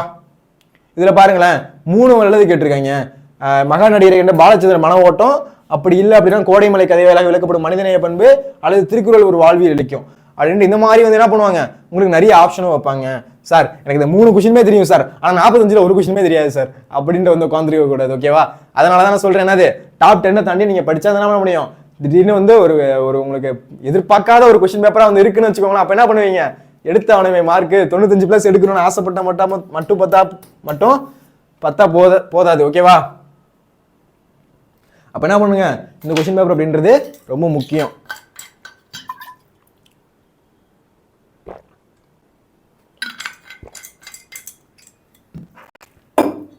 ஓகேவா. இந்த கொஸ்டின்லாம் புரியுதா, என்னென்ன கொஸ்டின் இருக்கு அப்படின்றது உங்களுக்கு தெரிய வருதா. ஓகே. 44, 45, 46 அடுத்து பார்க்கலாம். அடுத்து கொஸ்டின் நம்பர் 6. ஓகேவா. Question number 6. சினத்தை காத்தல் வாழ்வை மேம்படுத்தும் இக்கூற்று முப்பால் வழி விரித்துரைக்கு அப்படின்னு கேட்டிருக்காங்க. இது ஒரு 2-3 வாட்டி கேட்டிருக்காங்க. ஓகேவா. அடுத்து சென்னையில் உள்ள மயிலாப்பூர் கந்தக்கோட்டத்து பகுதியில் செய்யுள் வடிவில் காட்சிப்படுத்துகின்றன. இது ஃபர்ஸ்ட் வாட்டி கேட்டிருக்காங்க. ஓகேவா. கவிதையின் நடையை கட்டமைக்கும் அழகியல் கூறுகளை எடுத்துக்காட்டி விளக்கு. இது ஒரு 3 வாட்டி. நிர்வாக மேலாண்மை சொன்னா நிர்வாக மேலாண்மை கொஸ்டின் இல்லாம ஒரு கொஸ்டின் பேப்பரே இருக்க மாட்டேது. ஓகேவா. இது ஒரு 4 வாட்டி. அடுத்து பொறுப்புணர்ச்சி இருந்த ஊரை தன் பொறுப்புணர்வால் மாற்றிய மருதனின் பண்பு நிலத்தை விவரிக்க. இது பெருசா கேட்கல, ஆனா இங்க பாருங்களேன், மகா நடிகரை கண்ட பாலச்சந்திரன் மன ஓட்டம். இது எத்தனை வாட்டி கேட்டிருக்காங்க, இதோட 5 வாட்டி கேட்டாங்க. அப்ப இந்த கொஸ்டின் ரொம்ப ரொம்ப ரொம்ப ரொம்ப ரொம்ப முக்கியமான கொஸ்டின். ஓகேவா. மகா நடிகரை கண்ட பாலச்சந்திரன் மன ஓட்டத்தை நயத்துடன் எழுதுக அப்படின்றது ரொம்ப முக்கியமான கொஸ்டின். இதை நீங்க படிக்காம போவே கூடாது. இந்த கொஸ்டின், கோடைமலை கொஸ்டின், அடுத்து என்ன பார்த்தோம், நிர்வாக மேலாண்மை கொஸ்டின், அதுக்கப்புறம் என்ன பார்த்தோம், அந்த சைலண்ட் அறிதல் கொஸ்டின், இதெல்லாம் டாப் 5ல இருக்கிற கொஸ்டின். ஓகேவா. இது வந்து என்ன பண்றாங்க, திருப்பி திருப்பி திருப்பி திருப்பி கேட்டுட்டே இருக்காங்க. இதெல்லாம் வந்து மோஸ்ட் வந்து வரப்போற ஒரு கொஸ்டின். ஓகேவா. அதனால இதை பார்க்கணும். ஓகேவா. அடுத்து 7வது கொஸ்டின் பேப்பர் பாருங்களேன். அதுலயும் பாருங்களேன், நெடுநல் வாடையில் நக்கீரர் காட்டும் மழைக்கால வர்ணனையை சொல்லில் வடிக்க. இந்த கொஸ்டின் கேட்டிருக்காங்களா. அடுத்து செய்நன்றி அறிதல், மறுபடியும் செய்நன்றி அறிதல் தான். ஓகேவா. செய்நன்றி அறிதல் சொன்னா ஓகே, அது கேட்டாங்க. அதுக்கப்புறம் நிர்வாக மேலாண்மை சொன்னா நிர்வாக மேலாண்மை கேட்காம ஒரு கொஸ்டின் பேப்பர் அப்படின்றது இருக்காது. அடுத்து பண்டைய கால கல்வி முறையில் ஆசிரியர் மாணவர்களிடையே நிகழ்ந்த கற்றல் கற்பித்தல் முறை, சாலை விபத்தில் தமிழ்நாடு, கோடைமலை. கொஸ்டின் வந்து ரிப்பீட் ஆகிறது நல்லா உங்க கண்ணு முன்னாடியே நல்லா தெரியும். ஓகேவா. என்ன பண்ணுதாங்க, இந்த கொஸ்டின் அப்படியே வந்து ரிப்பீட் ஆயிட்டே வருது. போனதுல ஒரு கொஸ்டின் பேப்பர் பார்த்தோம், அதை விட்டு 2வது கொஸ்டின் பேப்பர் இல்லாம இருந்துச்சு, ஆனா 3வது கொஸ்டின் பேப்பர் வருது. இந்த மாதிரி என்ன பண்ணுது, கொஸ்டின் அப்படின்றது ரிப்பீட் ஆயிட்டே இருக்கு. ஓகேவா. வந்தா சுட்டான் ரிப்பீட் அப்படின்ற மாதிரி ரிப்பீட் ஆகுது. ஓகேவா? அடுத்து 8வது கொஸ்டின் பேப்பர் பாருங்களேன். கொஸ்டின் பாருங்களேன். பண்பின் படிவமாக படைக்கப்பட்ட ராமன். இது கொஸ்டின் வந்து ஒரு 4 வாட்டி வந்துருச்சுன்னு நினைக்கிறேன். ஓகேவா? என்னது? பண்பின் படிவமாக படைக்கப்பட்ட ராமன் பிற உயிர்களுடன் கொண்டிருந்த உறவு, சினத்தை காத்தல், வாழ்வை மேம்படுத்தும் இக்கூற்று முப்பால் வழி விளக்குக, கவிதையின் நடையாக கட்டமைக்கும் அழகியல் கூறுகளை எடுத்துக்காட்டி விளக்குக, ஒவ்வொரு நகரத்துக்கும் வரலாறும் வடிவலகம் உண்டு, நீங்கள் பார்த்த அல்லது வாழ்ந்த ஒரு நகரம் குறித்து இருப்ப கலவில் கட்டுரை எழுதுக. இது வந்து நம்ம சென்னையை வச்சு எழுதணும். ஓகேவா? நான் நடத்தியிருந்தேன். ஓகேவா? பார்க்கலன்னா அந்த வீடியோலாம் போய் செக் பண்ணி பாருங்க. ஓகேவா? சாலை விபத்துல தமிழ்நாடு மகா நடிகரை கண்ட பாலச்சந்திரன் மன ஓட்டம். ஓகேவா? சாலை விபத்துல தமிழ்நாடு மகா நடிகரை கண்ட பாலச்சந்திரன் பல ஓட்டம். இதை வந்து கேட்காம இருக்கவே மாட்டாங்க. ஓகேவா? ரொம்ப ரொம்ப ரொம்ப முக்கியமான கொஸ்டின். கண்டிப்பா வரப்போற ஆஃபில் எக்ஸாம்ல எதிர்பார்க்கப்படுற கேள்வி எது அப்படின்னா மகா நடிகரை கண்ட பாலச்சந்திரன் மன ஓட்டம், சாலை விபத்துல தமிழ்நாடு, அப்புறம் இந்த நிர்வாக மேலாண்மை. இந்த கொஸ்டின்லாம் வந்து எதிர்பார்க்கப்படுகின்ற முக்கியமான கேள்விகள். இதெல்லாம் வந்து படிக்காம போவே கூடாது. ஓகேவா? அடுத்து என்ன இருக்குன்னு பார்க்கலாமா? Previous question 9. பாரதியின் கடிதம் வழியாக நீங்கள் அறிந்து கொண்ட மொழி பற்று, சமூக பற்று ஆகியவற்றை விவரி. ஓகேவா? கிராமங்கள் தங்கள் முகவரியை இழந்து வருகின்றன. இது ஒரு முக்கியமான கொஸ்டின். கிராமங்கள் தங்கள் முகவரியை இழந்து வருகின்றன. ரொம்ப ஈஸியா தான் இருக்கும். ஓகேவா? அடுத்து சாலை விபத்தில்லா தமிழ்நாடு. பாருங்களேன், நம்ம வந்து முன்னாடி வேற இடத்துல பார்த்த கொஸ்டின் என்ன பண்றாங்க, ஷஃபிள் பண்ணி வைக்கிறாங்க. ரைட்டா? ஆனா ஃபர்ஸ்ட் எப்பயுமே என்ன இருக்கு, ஒரு செய்யுள்ள இருந்தோ இல்ல வந்து இதுல இருந்தோ கொஸ்டின் அப்படின்றது வைக்கிறாங்க. ஓகேவா? அப்ப கண்டிப்பா கொஸ்டின் அப்படின்றது ரிப்பீட் ஆயிட்டு இருக்கு. இந்த கொஸ்டின் நான் டாப் 10ல வந்து கண்டிப்பா நீங்க படிச்சுட்டு போனா மட்டும் தான் நம்ப முடியும் 18 மார்க் அப்படின்றது எடுக்க முடியும். ஓகேவா? அடுத்து பாருங்களேன். அடுத்து பண்டைய கல்வி முறையில் ஆசிரியர் மாணவர்களிடையே நிகழ்ந்த கற்றல் கற்பித்தல் முறையை தொகுத்துள்ளது. இந்த கொஸ்டின் கேட்டிருக்காங்களா? அடுத்து குடும்பம் என்ற சிறிய அமைப்பிலிருந்து மனித சமூகம் என்னும் பரந்த அமைப்பு கட்டமைக்கப்படுகிறது, எவ்வாறு விளக்குக? இந்த கொஸ்டின் கேட்டிருக்காங்களா? ஓகே, இது முக்கியமான கொஸ்டின். அடுத்து ஹாஃபில் எக்ஸாம் 10 மறுபடியும் செய் நன்றி எறிதல். அப்பா, செய் நன்றி எறிதல் கொஸ்டின் இல்லாம கொஸ்டின் பேப்பரே இல்லை. ஓகேவா? செய் நன்றி எறிதல் அறம் என்பதை வாயுரை வாழ்த்தின் துணை கொண்டு நிறுவுக. இந்த கொஸ்டின் கேட்டிருக்காங்க. அடுத்து பாருங்களேன். எச்.ஏ. கிருஷ்ணனார் கிறிஸ்துவ கம்பர் என்பதை நம் பாடப்பகுதி வழி நிறுவுக.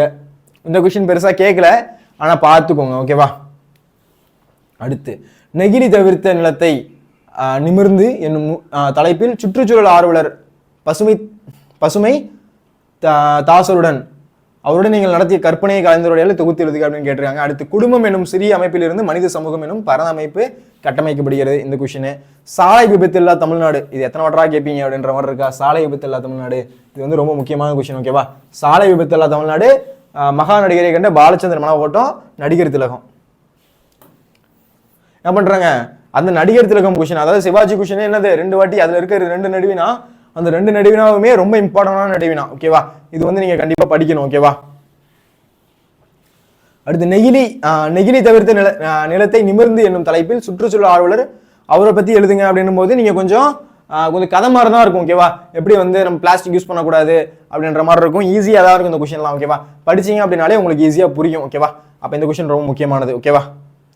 அடுத்து 11வது கொஸ்டின் பேப்பர் வந்துட்டோம். அதுல பாருங்களேன். நெடுநல் வாடையில் நக்கீரர் காட்டும் மழைக்கால வர்ணனை. கேட்டாங்களா அப்படின்ற மாதிரி இருக்கா? கண்டிப்பா கேட்கிறாங்க. நெடுநல் வாடை கொஸ்டின் அடிக்கடி ரிப்பீட் ஆகுது. ஓகேவா? அடுத்து செய் நன்றி எழுதல், மறுபடியும் செய் நன்றி எழுதல். செய் நன்றி எழுதல் இல்லாம திருக்குறள் கொஸ்டின் இல்லாம இருக்குமா?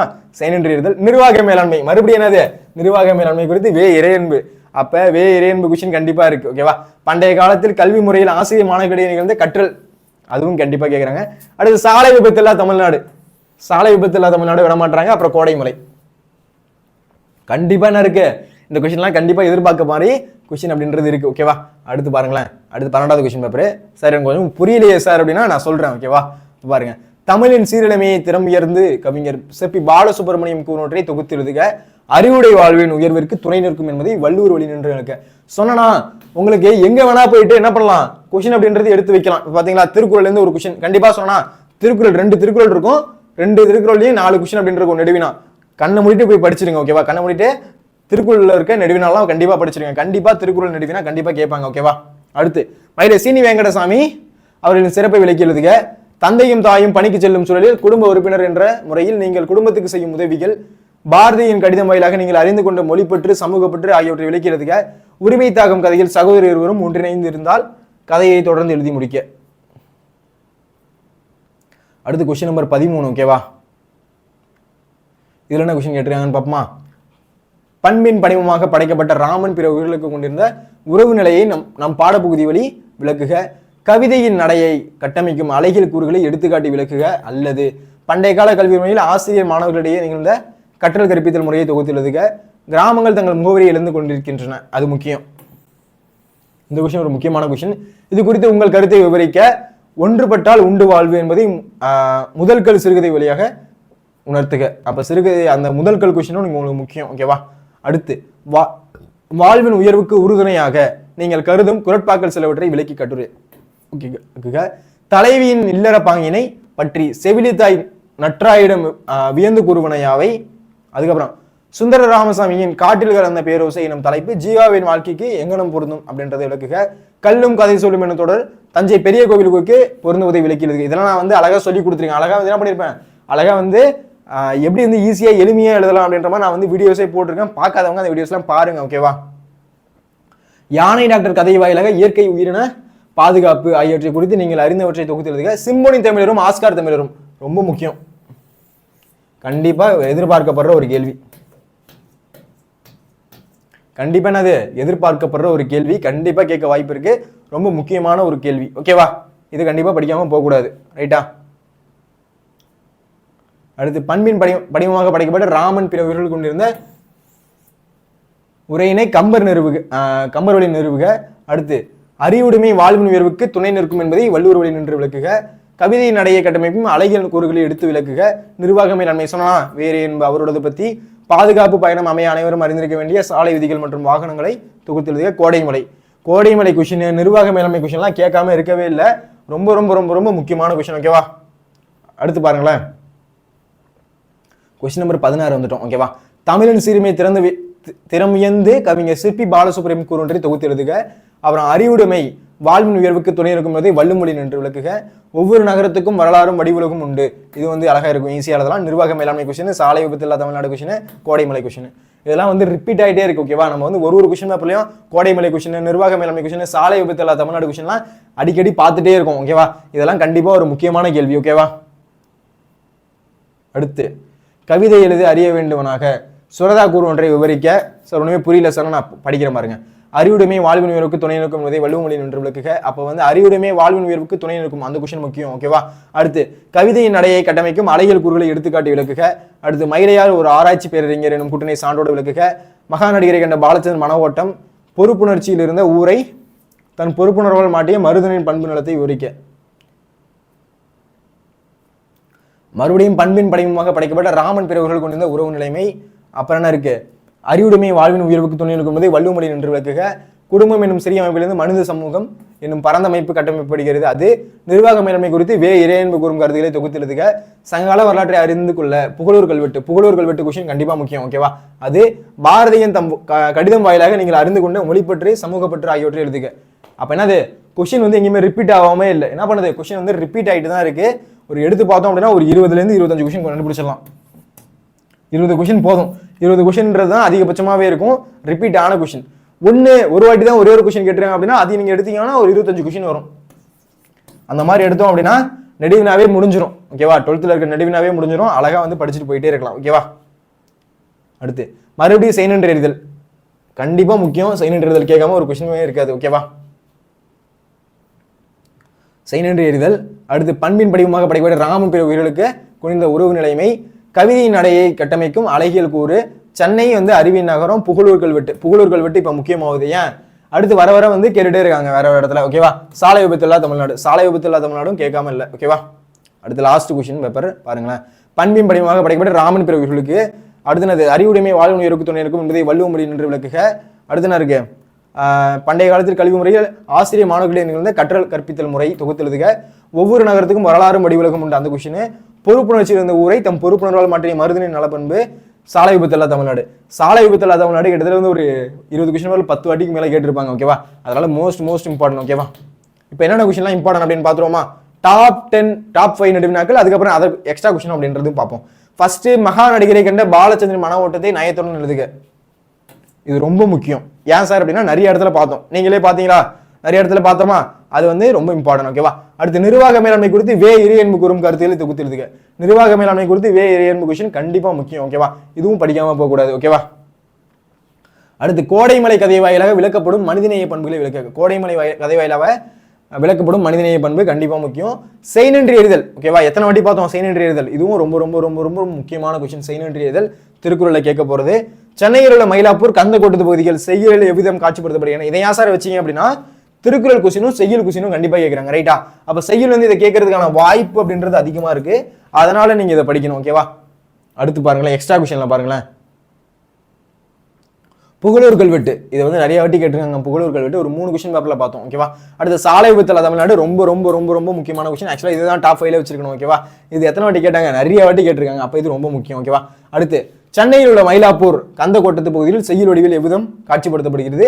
அடுத்து சிலப்பதிகார நாட்டிய அரங்கின் அமைப்பு இளங்கோவடிகள் எவ்வாறு கூறுகிறார். சிலப்பதிகார நாட்டிய அரங்கு பார்த்தோமா, 2 3 வாட்டி பார்த்தோமா? அடுத்து குகனோடு ஐவராகி வீடனோடு எழுவராகி. அப்ப என்ன பண்ணுவோம், கம்பராமாயணத்தை கண்டிப்பா ஒரு கொஸ்டின் நீங்க படிக்கணும். 2 கொஸ்டின் இருக்கு அப்படின்னா அதை கண்டிப்பா படிக்கணும், ஓகேவா?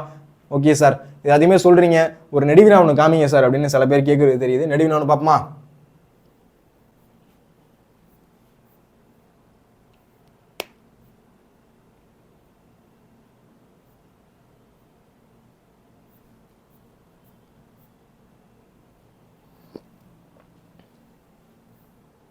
சரி, ஃபர்ஸ்ட் புகழூர் கல்வெட்டு சம்மந்தமா இருக்கிறத பார்த்துரும். என்ன சார் இது அப்படின்னா, நான் இது உங்களுக்கு முன்னாடியே நடத்தியிருக்கேன், ரைட்டா? இது வந்து என்ன பண்ணியிருக்கேன் அப்படின்னா உங்களுக்கு முன்னாடியே நடத்தியிருக்கேன், ஒரு வாட்டி பாருங்களேன். சங்ககால வரலாற்றை அறிந்து கொள்ள புகழூர் கல்வெட்டு எவ்வகையில் துணை புரிகிறது அப்படின்றதுக்கு ஃபர்ஸ்ட் என்ன பண்ணணும், நீங்க வந்து குறிப்பு சட்டகம் அப்படின்றது போடணும், ரைட்டா? அதுல என்ன சொல்றாங்க அப்படின்னா, முன்னுரையில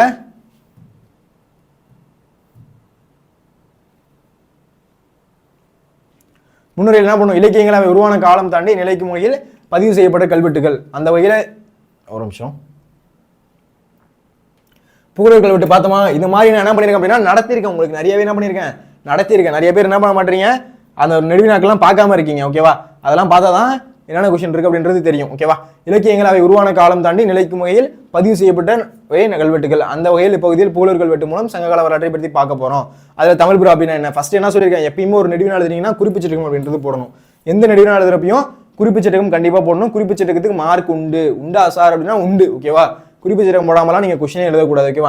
அடுத்து பாருங்க, சங்ககால வரலாற்று கல்வெட்டுகள் மூலம் அறிய முடிகிறது. நம்மளோட சங்ககால வரலாறு இருக்குல்ல, அதை வந்து கல்வெட்டு மூலமா அறிய முடியுது. நான் கொஞ்சம் ஸ்பீடா போறேன், ஏன்னா ஏற்கனவே நடத்தியிருக்கேன் ஒரு வாட்டி. நீங்க உங்களுக்கு இந்த மாதிரி கொஸ்டின் இருக்கு அப்படின்றதே தெரியப்படுத்தணுன்றதுக்காக தான் அதெல்லாம் சொல்றேன், ஓகேவா?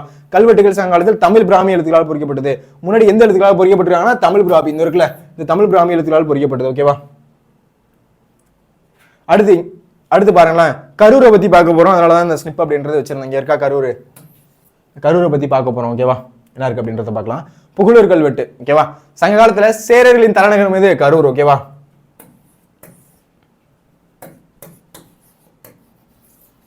இங்க இருக்கு கரூர். சேரர்களோட தலைநகரமா இருந்தது எது அப்படின்னா கரூர். கிட்டத்தட்ட 15 கிலோமீட்டர் தொலைவில் ஆறுநாட்டான் குன்றம் இது உள்ள குகையில காண முடியுது. கிட்டத்தட்ட எத்தனை கிலோமீட்டர், 15 கிலோமீட்டர் பக்கத்துல தான் ஆறுநாட்டான் குன்றில் தான் இதை காண முடியுதான், ஓகேவா? கொஞ்சம் ஸ்பீடா போறோம், ஓகேவா? ஆறுநாட்டான் குன்றின் மீது உள்ள குகை ஒன்றில் பிராமி எழுத்து வடிவம் பொறிக்கப்பட்டுள்ளது. அதில் கோ அதன் சொல்லிரும் பொறை மகன், கோ அப்படின்னா அரசனை தான் சொல்றாங்க, ஓகேவா?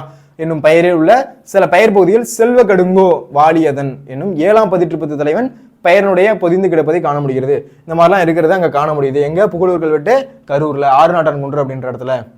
அடுத்து ஆறுநாட்டான் குன்று, இவனோட மகன் பேர் யாரு அப்படின்னா பெருங்கடுங்கோ. அந்த பாலை பாடிய பெருங்கடுங்கோவையும் அவனோட மகன் இளங்கடுங்கோ இருக்கான்ல, அவங்க 2 பேரோட பெயர் மருதம்பாடி இளங்கடுங்கோவையும் நினைவூட்டுது. அந்த மாதிரி வந்து அவங்களை பத்தி நினைவூட்டுது. அடுத்து இளங்கடுங்கோ சமண துறவிகளுக்கு மலைகுயில படுக்கை அமைத்து கொடுத்துருக்கான். இளங்கடுங்கோ என்ன பண்ணிருக்கான், சமண துறவி இருக்காங்கல்ல, அவங்களுக்கு வந்து படுக்கை அமைச்சு கொடுத்துருக்கான். அவை சிதைந்த நிலையில் உள்ளது. அது இப்ப எப்படி இருக்கான், சிதைந்த நிலையில இருக்கு. பிட்டன் கொற்றன் என்னும் பெயர்கள் படிக்கக்கூடிய நிலையில் தெளிவாக உள்ளன. அந்த கல்வெட்டுல எப்படி இருக்கான், பிட்டன் கொற்றன் அப்படின்றது படிக்கிற மாதிரி இருக்கான் தமிழ்ல. அந்த மாதிரிலாம் இருக்கு அப்படின்றது இதுல சொல்ல வராங்க, ஓகேவா? ரொம்ப முக்கியமான கொஸ்டின், டக்குன்னு ஸ்பீடா சொல்லிடுறேன். நீங்க வந்து எனக்கு டீடைல்டா புரியுற மாதிரி இன்னும் தெளிவா சொல்லுங்க சார் அப்படின்னா நான் வீடியோ போட்டிருக்கேன். அந்த வீடியோ பாத்தீங்க அப்படின்னா உங்களுக்கு தெரியும். நான் ஒரு 2 3 நெடுவினாக்கள் காமிக்கிறேன், ஓகேவா? என்னென்ன நெடுவினா இருக்கு அப்படின்றது. கல்வெட்டு மூலம் அறியும் செய்தி, இதுல என்ன சொல்றாங்கன்னு பாருங்களேன். சேரன் செங்குட்டுனின் தமையன் நார்முடி சேரல் பாலை பாடிய பெருங்குடுகோ. இவன் என்ன பண்றான், இமையோர் நெடுமச்சன் காலத்தில் வாழ்ந்த படைத்தவன் யாரு அப்படின்னா நன்னன். அது இமயவரம்பன் நெடுஞ்சேரலாதன், அவனோட காலத்துல வாழ்ந்தது யாரு அப்படின்னா நன்னன் அப்படின்ற படைத்தலைவன், ஓகேவா? நன்னனை பாடிய பொறையர், நன்னன் நன்னாட்டு எழிற்குன்றம் போன்றவர்களை பற்றி அறிய முடிகிறது. சார் இதுக்கெல்லாம் பிடிஎஃப் எங்க சார் கிடைக்கும் அப்படின்னா இந்த வீடியோக்கு கீழேயே, இந்த நான் போடுறேன்ல ஒரு வீடியோஸ், அதுக்கு கீழேயே பிடிஎஃப் அப்படின்றது இருக்கும். நீங்க என்ன பண்ணலாம், ரெஜிஸ்டர் பண்ணி எடுத்துக்கலாம், ஓகேவா? எடுத்து நீங்க படிக்கணும் என்ற நோட்ஸ் இல்லை சார் அப்படின்னா நீங்க எடுத்து டவுன்லோட் பண்ணி படிச்சுக்கலாம், ஓகேவா? புகழூர் கல்வெட்டு மூலம் 1810 6, 7, 8 பாட்டுடை தலைவர்களை அறிய முடிகிறது என்று ஐராவத மகாதேவன் ஆய்வு மூலமா அறிய முடிகிறது அப்படின்றது இதுல சொல்லணும், ஓகேவா? அடுத்து புகழூர் கல்வெட்டு மூலம் சேர மன்னர்களின் வாழ்க்கை மருதம் பாலை பாடியவர்கள் பதிற்று பதில் பாடிய புலவர்களின் வாழ்க்கையை வரலாறு ஆகியவற்றை அறிய முடிகிறதான். ஓகேவா? அடுத்து இது முக்கியம். அடுத்து முக்கியமான கொஸ்டின் நிர்வாக மேலாண்மை குறித்து சொன்னா. நிர்வாக மேலாண்மை குறித்து நான் இந்த கொஸ்டின் எல்லாமே நான் உங்களுக்கு நடத்தியிருக்கேன். பார்க்கல அப்படின்னா அந்த வீடியோஸ் பாருங்க. பிடிஎஃப் வேணும்னா கீழே டிஸ்கிரிப்ஷனில் லிங்க் இருக்கு, அதில் டவுன்லோட் பண்ணிக்கோங்க. டவுன்லோட் பண்ணிட்டு நீங்க படிங்க. ஓகேவா? இப்போ நிர்வாக மேலாண்மை குறித்து இறையன்பு கூறும் கருத்துக்களை தொகுத்து எழுதுக அப்படின்றது ரொம்ப முக்கியமான கொஸ்டின். 6 மார்க் அப்படின்றது கண்டிப்பா முக்கியம். ஓகேவா? நான் குறிப்பிச்சட்டகம் அப்படின்றது மேலே எழுதாம இருக்கேன், நீங்க எழுதிதான் எழுதணும். ஓகேவா? குறிப்பு சட்டகம்னு போடலாம், குறிப்பு சட்டம்னு போடலாம். ஓகேவா? குறிப்பு சட்டகம் அல்லது குறிப்பு சட்டம் அப்படின்னு போடலாம். கண்டிப்பா என்ன பண்ணணும், குறிப்பு சட்டகம் போடாம நீங்க கொஸ்டினே எழுதக்கூடாது. ஓகேவா? நெடுவினால கையை வைக்க கூடாது, அவ்வளவு முக்கியமானது ஒன்று. ஓகேவா? அடுத்து முன்னுரை அப்படின்றது ஃபர்ஸ்ட். முன்னுரை முடிவுரை அப்படின்றது எப்பயுமே இருக்கணும். நிர்வாக மேலாண்மை, நிதி மேலாண்மை. அடுத்து யாரு? ஷேக்ஸ்பியர் நிதி மேலாண்மை என்ன சொல்லியிருக்காரு, ஔவையார் வந்து நிதி மேலாண்மையில என்ன சொல்லியிருக்காங்க அப்படின்றத இதுல பார்க்க போறோம். ஓகேவா? அதுல பாருங்களேன், ஒரு நாட்டின் வளர்ச்சிக்கு அடிப்படை முன்னேற்றம் மேலான சிந்தனை. ஒரு நாட்டோட வளர்ச்சிக்கு எது முக்கியம்? நம்மளோட மேலான சிந்தனை, நம்மளோட சிந்தனை அப்படின்றது ரொம்ப முக்கியம். அதுல மேலாண்மை துறையில் மனித இனம் பழங்காலத்தொட்டே காணப்படுகிறது. அந்த மேலாண்மை துறையில மனித இனம் வந்து ரொம்ப காலமாவே இருந்துட்டு தான் இருக்கு. அதோட அடிப்படையில இறையன்பு எழுதிய நிர்வாக மேலாண்மை பற்றி இந்த கட்டுரையில் காண்போம். முன்னுரையில இந்த மாதிரி தான்ப்பா எழுதணும். ஓகேவா? முன்னுரை எப்படி எழுதணும்? இந்த மாதிரி தான் வந்து அவர் இதை சொல்லியிருக்காரு, இந்த கட்டுரையில் இதை பத்தி பார்க்க போறோம் அப்படின்றத கண்டிப்பா எழுதணும். அப்பதான் என்ன பண்ணுவாங்க, முன்னுரை அப்படின்றது சார் ஒண்ணுமே தெரியல சார் எனக்கு அப்படின்னாலும் இந்த கட்டுரையில் இதை பத்தி பார்க்க போறோம், இதுல வந்து இதை பத்தி சொல்லியிருக்காங்க அப்படின்றத நீங்க எழுதணும். ஓகேவா? அதன் அடிப்படையில் இறையன்பு எழுதிய நிர்வாக மேலாண்மை பற்றி இந்த கட்டுரையில் நம்ம பார்க்க போறோம் அப்படின்றத ஃபர்ஸ்ட் எழுதணும். ஓகேவா? கொஞ்சம் ஸ்பீடா போறேன், அடுத்தடுத்து 2-3 நெடுவினாக்கள் அப்படின்றது பார்க்கலாம். சார் இது எனக்கு வேணும் சார், இது எனக்கு இன்னும் கொஞ்சம் டீட்டெயிலாக நடத்துங்க சார் அப்படின்னா நான் தனியாக வீடியோ போட்டிருக்கேன். ஓகேவா? 11th 12th யூடியூப் சேனலில் பிளேலிஸ்ட் போனீங்க அப்படின்னா வரிசையாக இருக்கும் வீடியோஸ். அதை நீங்கள் செக் பண்ணி பார்த்தீங்க அப்படின்னா அந்த வீடியோஸ்லாம் இருக்கும், அதை நீங்கள் டவுன்லோட் பண்ணிக்கலாம். அது வந்து டிஸ்கிரிப்ஷனில் பிடிஎஃப் அப்படின்றது இருக்கும், டவுன்லோட் பண்ணிக்கலாம், படிக்கலாம். ஓகேவா? இப்போ பாருங்க, நிர்வாக மேலாண்மை அது என்ன சொல்றாங்கன்னு பார்க்கலாம். உயர் பதவியில் இருப்பவர்கள் எல்லாம் நிபுணத்துவம் பெற்றவர்களாக இருப்பதில்லை.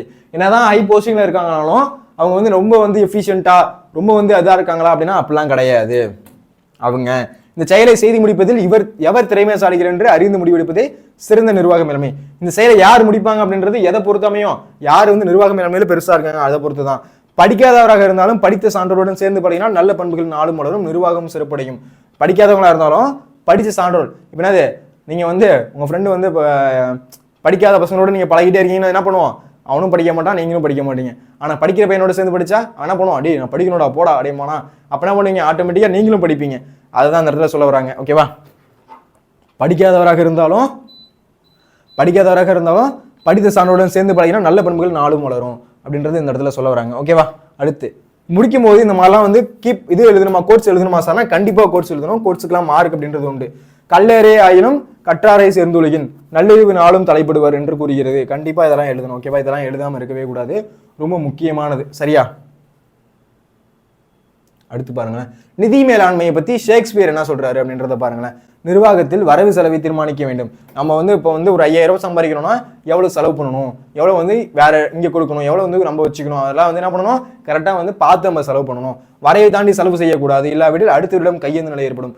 வரவை தாண்டி செலவு செஞ்சுன்னு வச்சுக்கோங்களேன், என்ன ஆகும், அடுத்தவர்கிட்ட கையேந்த நிலமா இருக்கும். மண் தண்ணில் போயிட்டு ஒரு 1000 ரூபா கொடுறா, ஒரு 500 ரூபா கொடுறா அப்படின்னு கேட்குற மாதிரி இருக்கும். அதனால என்ன பண்ணணும், தேவைக்கு ஏற்பதான் செலவு பண்ணணும். அதுதான் வரவை தாண்டி செலவு செய்யக்கூடாது, இல்லாவிடில் அடுத்தவரிடம் கையேந்த நிலை ஏற்படும். வரவை தாண்டி இவ்வளவுதான் அமௌண்ட் வருதுன்னா அதை தாண்டி நம்ம வந்து செலவு செய்யக்கூடாது அப்படின்றது இந்த இடத்துல சொல்ல வராங்க. ஷேக்ஸ்பியர் நாடகம் ஒன்று இருக்குல்ல, அதான் நிதி மேலாண்மையிலே ஷேக்ஸ்பியரை பத்தி பார்க்குறோம். அதுல ஷேக்ஸ்பியர் என்ன சொல்றாருன்னு பார்க்கலாம். ஷேக்ஸ்பியர் நாடகத்துல டைமன் இருக்காருல்ல, டைமன் அப்படின்னு ஒருத்தர் இருந்திருக்கான். அவன் வந்து ஏதென்ஸ் நகர்ல இருந்திருக்கான். எந்த நகரம்? ஏதென்ஸ் அப்படின்ற நகர்ல இருந்திருக்கான். அவன் வரவை விட செலவு அதிகமாக செய்வான். என்ன பண்றான், வரவு வந்து இப்போ ஒரு 10,000 தான் சம்பாதிக்கிறான்னு வச்சுக்கோமே, இல்லை ஒரு 15,000 தான் சம்பாதிக்கிறான்னு வச்சுக்கோங்க. அவன் என்ன பண்றான், 25,000 ரூபாய் செலவு பண்றான். என்ன பண்றான், வரவை விட செலவு அதிகமாக செய்யறான். அவர் என்ன பண்றாரு, உதவியாளர், அவன் கூட வந்து உதவியாளர் இருக்காரு, என்ன சொல்றாரு, நிதி நிலைமையை பத்தி கூறும்போது கேட்க முறைதான், டே இப்பெல்லாம் செலவு பண்ணாதானே, பின்னாடி வந்து பிரச்சனையில வந்து மாட்டிப்பா அப்படின்னு சொல்லும்போது பூமர்னு கிண்டல் பண்ணிட்டு போயா அப்படின்ட்டு போயிடுறான். ஓகேவா? அதுக்கப்புறம் என்ன நடக்குது அப்படின்றத பாருங்களேன். இந்த மாதிரிலாம் ஈஸியா இருக்கும். நிர்வாக மேலாண்மை பத்தி இறையன்பு எழுதுனது, அவர் எழுதுனது ரொம்ப ஈஸியான ஒரு கொஸ்டின், ரொம்ப முக்கியமான ஒரு கொஸ்டின். நீங்களே பார்த்துருப்பீங்க எத்தனை வாட்டி ரிப்பீட் ஆனது அப்படின்ட்டு. அதனால இந்த கொஸ்டின்லாம் படிக்காம போவே கூடாது. ஓகேவா? அடுத்து பாருங்களேன், கடன் வந்து கழுத்தை நெரித்தது அவன் வருந்தவில்லை. கடன் வந்து என்ன பண்ணுது, அவனோட கழுத்தை நெரிக்குது. இந்த மாதிரி வந்து அவ்வளோ கடன் வாங்கிட்டான், 15,000 சம்பாதிக்கிறப்ப என்ன பண்றான், 50,000 கடன் வாங்கி என்ன பண்றான், செலவழிக்கிறான். கடன் வந்து அவனோட கழுத்து நெருக்கிது. அவன் தன் அளித்த உணவை உண்டவர் உதவி செய்வார்கள் என தவறாக கணக்கு போடணும். தன்கிட்ட வந்து வாங்கினாங்களே முன்னாடி தன்கிட்ட சாப்பிட்டவங்க என்ன பண்ணுவாங்க, பின்னாடி வந்து உதவி செய்வாங்க அப்படின்னு நினச்சிக்கிட்டு இருந்தான். ஆனால் அதுதான் அப்படியே மாறிடுச்சு. ஏன்னா உதவியாளர் நண்பர்னு யாருமே வந்து உதவவே இல்லை. டைமண்ட் ஊதுக்கு ஒருபுறமாக செல்கிறான், மனித இனத்தையே வெறுக்கிறான். அவன் என்ன பண்ணிட்டான், மனித இனமே வேணாம், நான் தனியாக போயிடறேன் அப்படின்னு தனியாக போயிட்டு மனித இனமே வேணாம், மனித இனத்தை என்ன பண்ணுறான், வெறுக்கிறான். இவங்க இப்படி இருக்காங்களே அப்படி இருக்காங்களே அப்படின்ட்டு. அடுத்து நிதி மேலாண்மை பற்றி ஔவையார் என்ன சொல்கிறாங்க, ஓகேவா? நிதி மேலாண்மை பற்றி ஔவையார் என்ன சொல்கிறாங்க அப்படின்னு பார்க்கலாமா? உழைத்து சேர்க்கும் பொருளினை விட அதிக செலவு செய்பவர்கள் தங்கள் மானம், அறிவு, உணவு இவை மூன்றையும் இழப்பார்கள். உழைச்சி சேர்க்கிற பொருளை விட அதிகமாக செலவு செய்கிறவங்க. இப்போ வந்து மாதம் 10,000 தான் உங்களால் சம்பாதிக்க முடியுது, 20,000 தான் சமாளிக்க முடியுதுன்னா அதை தாண்டி செலவு பண்ண என்ன பண்ணுவோம், மானம், அறிவு, உணவு இது மூணுத்தையுமே உங்களால் வந்து இழந்துருவோம் அப்படின்னு சொல்கிறாங்க. எவ்வளி நடந்தாலும் திருடர்கள் போல நடத்தப்படுவார்கள். எந்த வழி நடந்தாலும், இப்போ நீங்கள் வந்து என்னதான் நல்லவனா இருந்தாலும் என்ன பண்ணுவாங்க, இவன் ஒரு திருடன், காசை வாங்கிட்டு தரமாட்டான், கடன் வாங்கிட்டு தரமாட்டான் அப்படின்னு சொல்லுவாங்க. அதனால என்னது, அந்த மாதிரி எக்ஸ்ட்ரா செலவு செய்யவே கூடாது அப்படின்றது இந்த இடத்துல ஔவையார் சொல்ல வருது, ஓகேவா? எவ்வளி நடந்தாலும் திருடர்கள் போல நடத்தப்படுவார்கள். எத்தனை பிறப்பு பிறந்தாலும் தீயவர் போலவே நடத்தப்படுவார். எத்தனை பிறப்பு பிறந்தாலும் என்ன பண்ணுவாங்களா, தீயவன், இவன் வந்து ஒரு தீயவன் அப்படின்னு நடத்தப்படுவாங்க. ஆன முதலில் அதிகம் செலவானால் மானம் அழிந்து மதிக்கெட்டு போன திசை.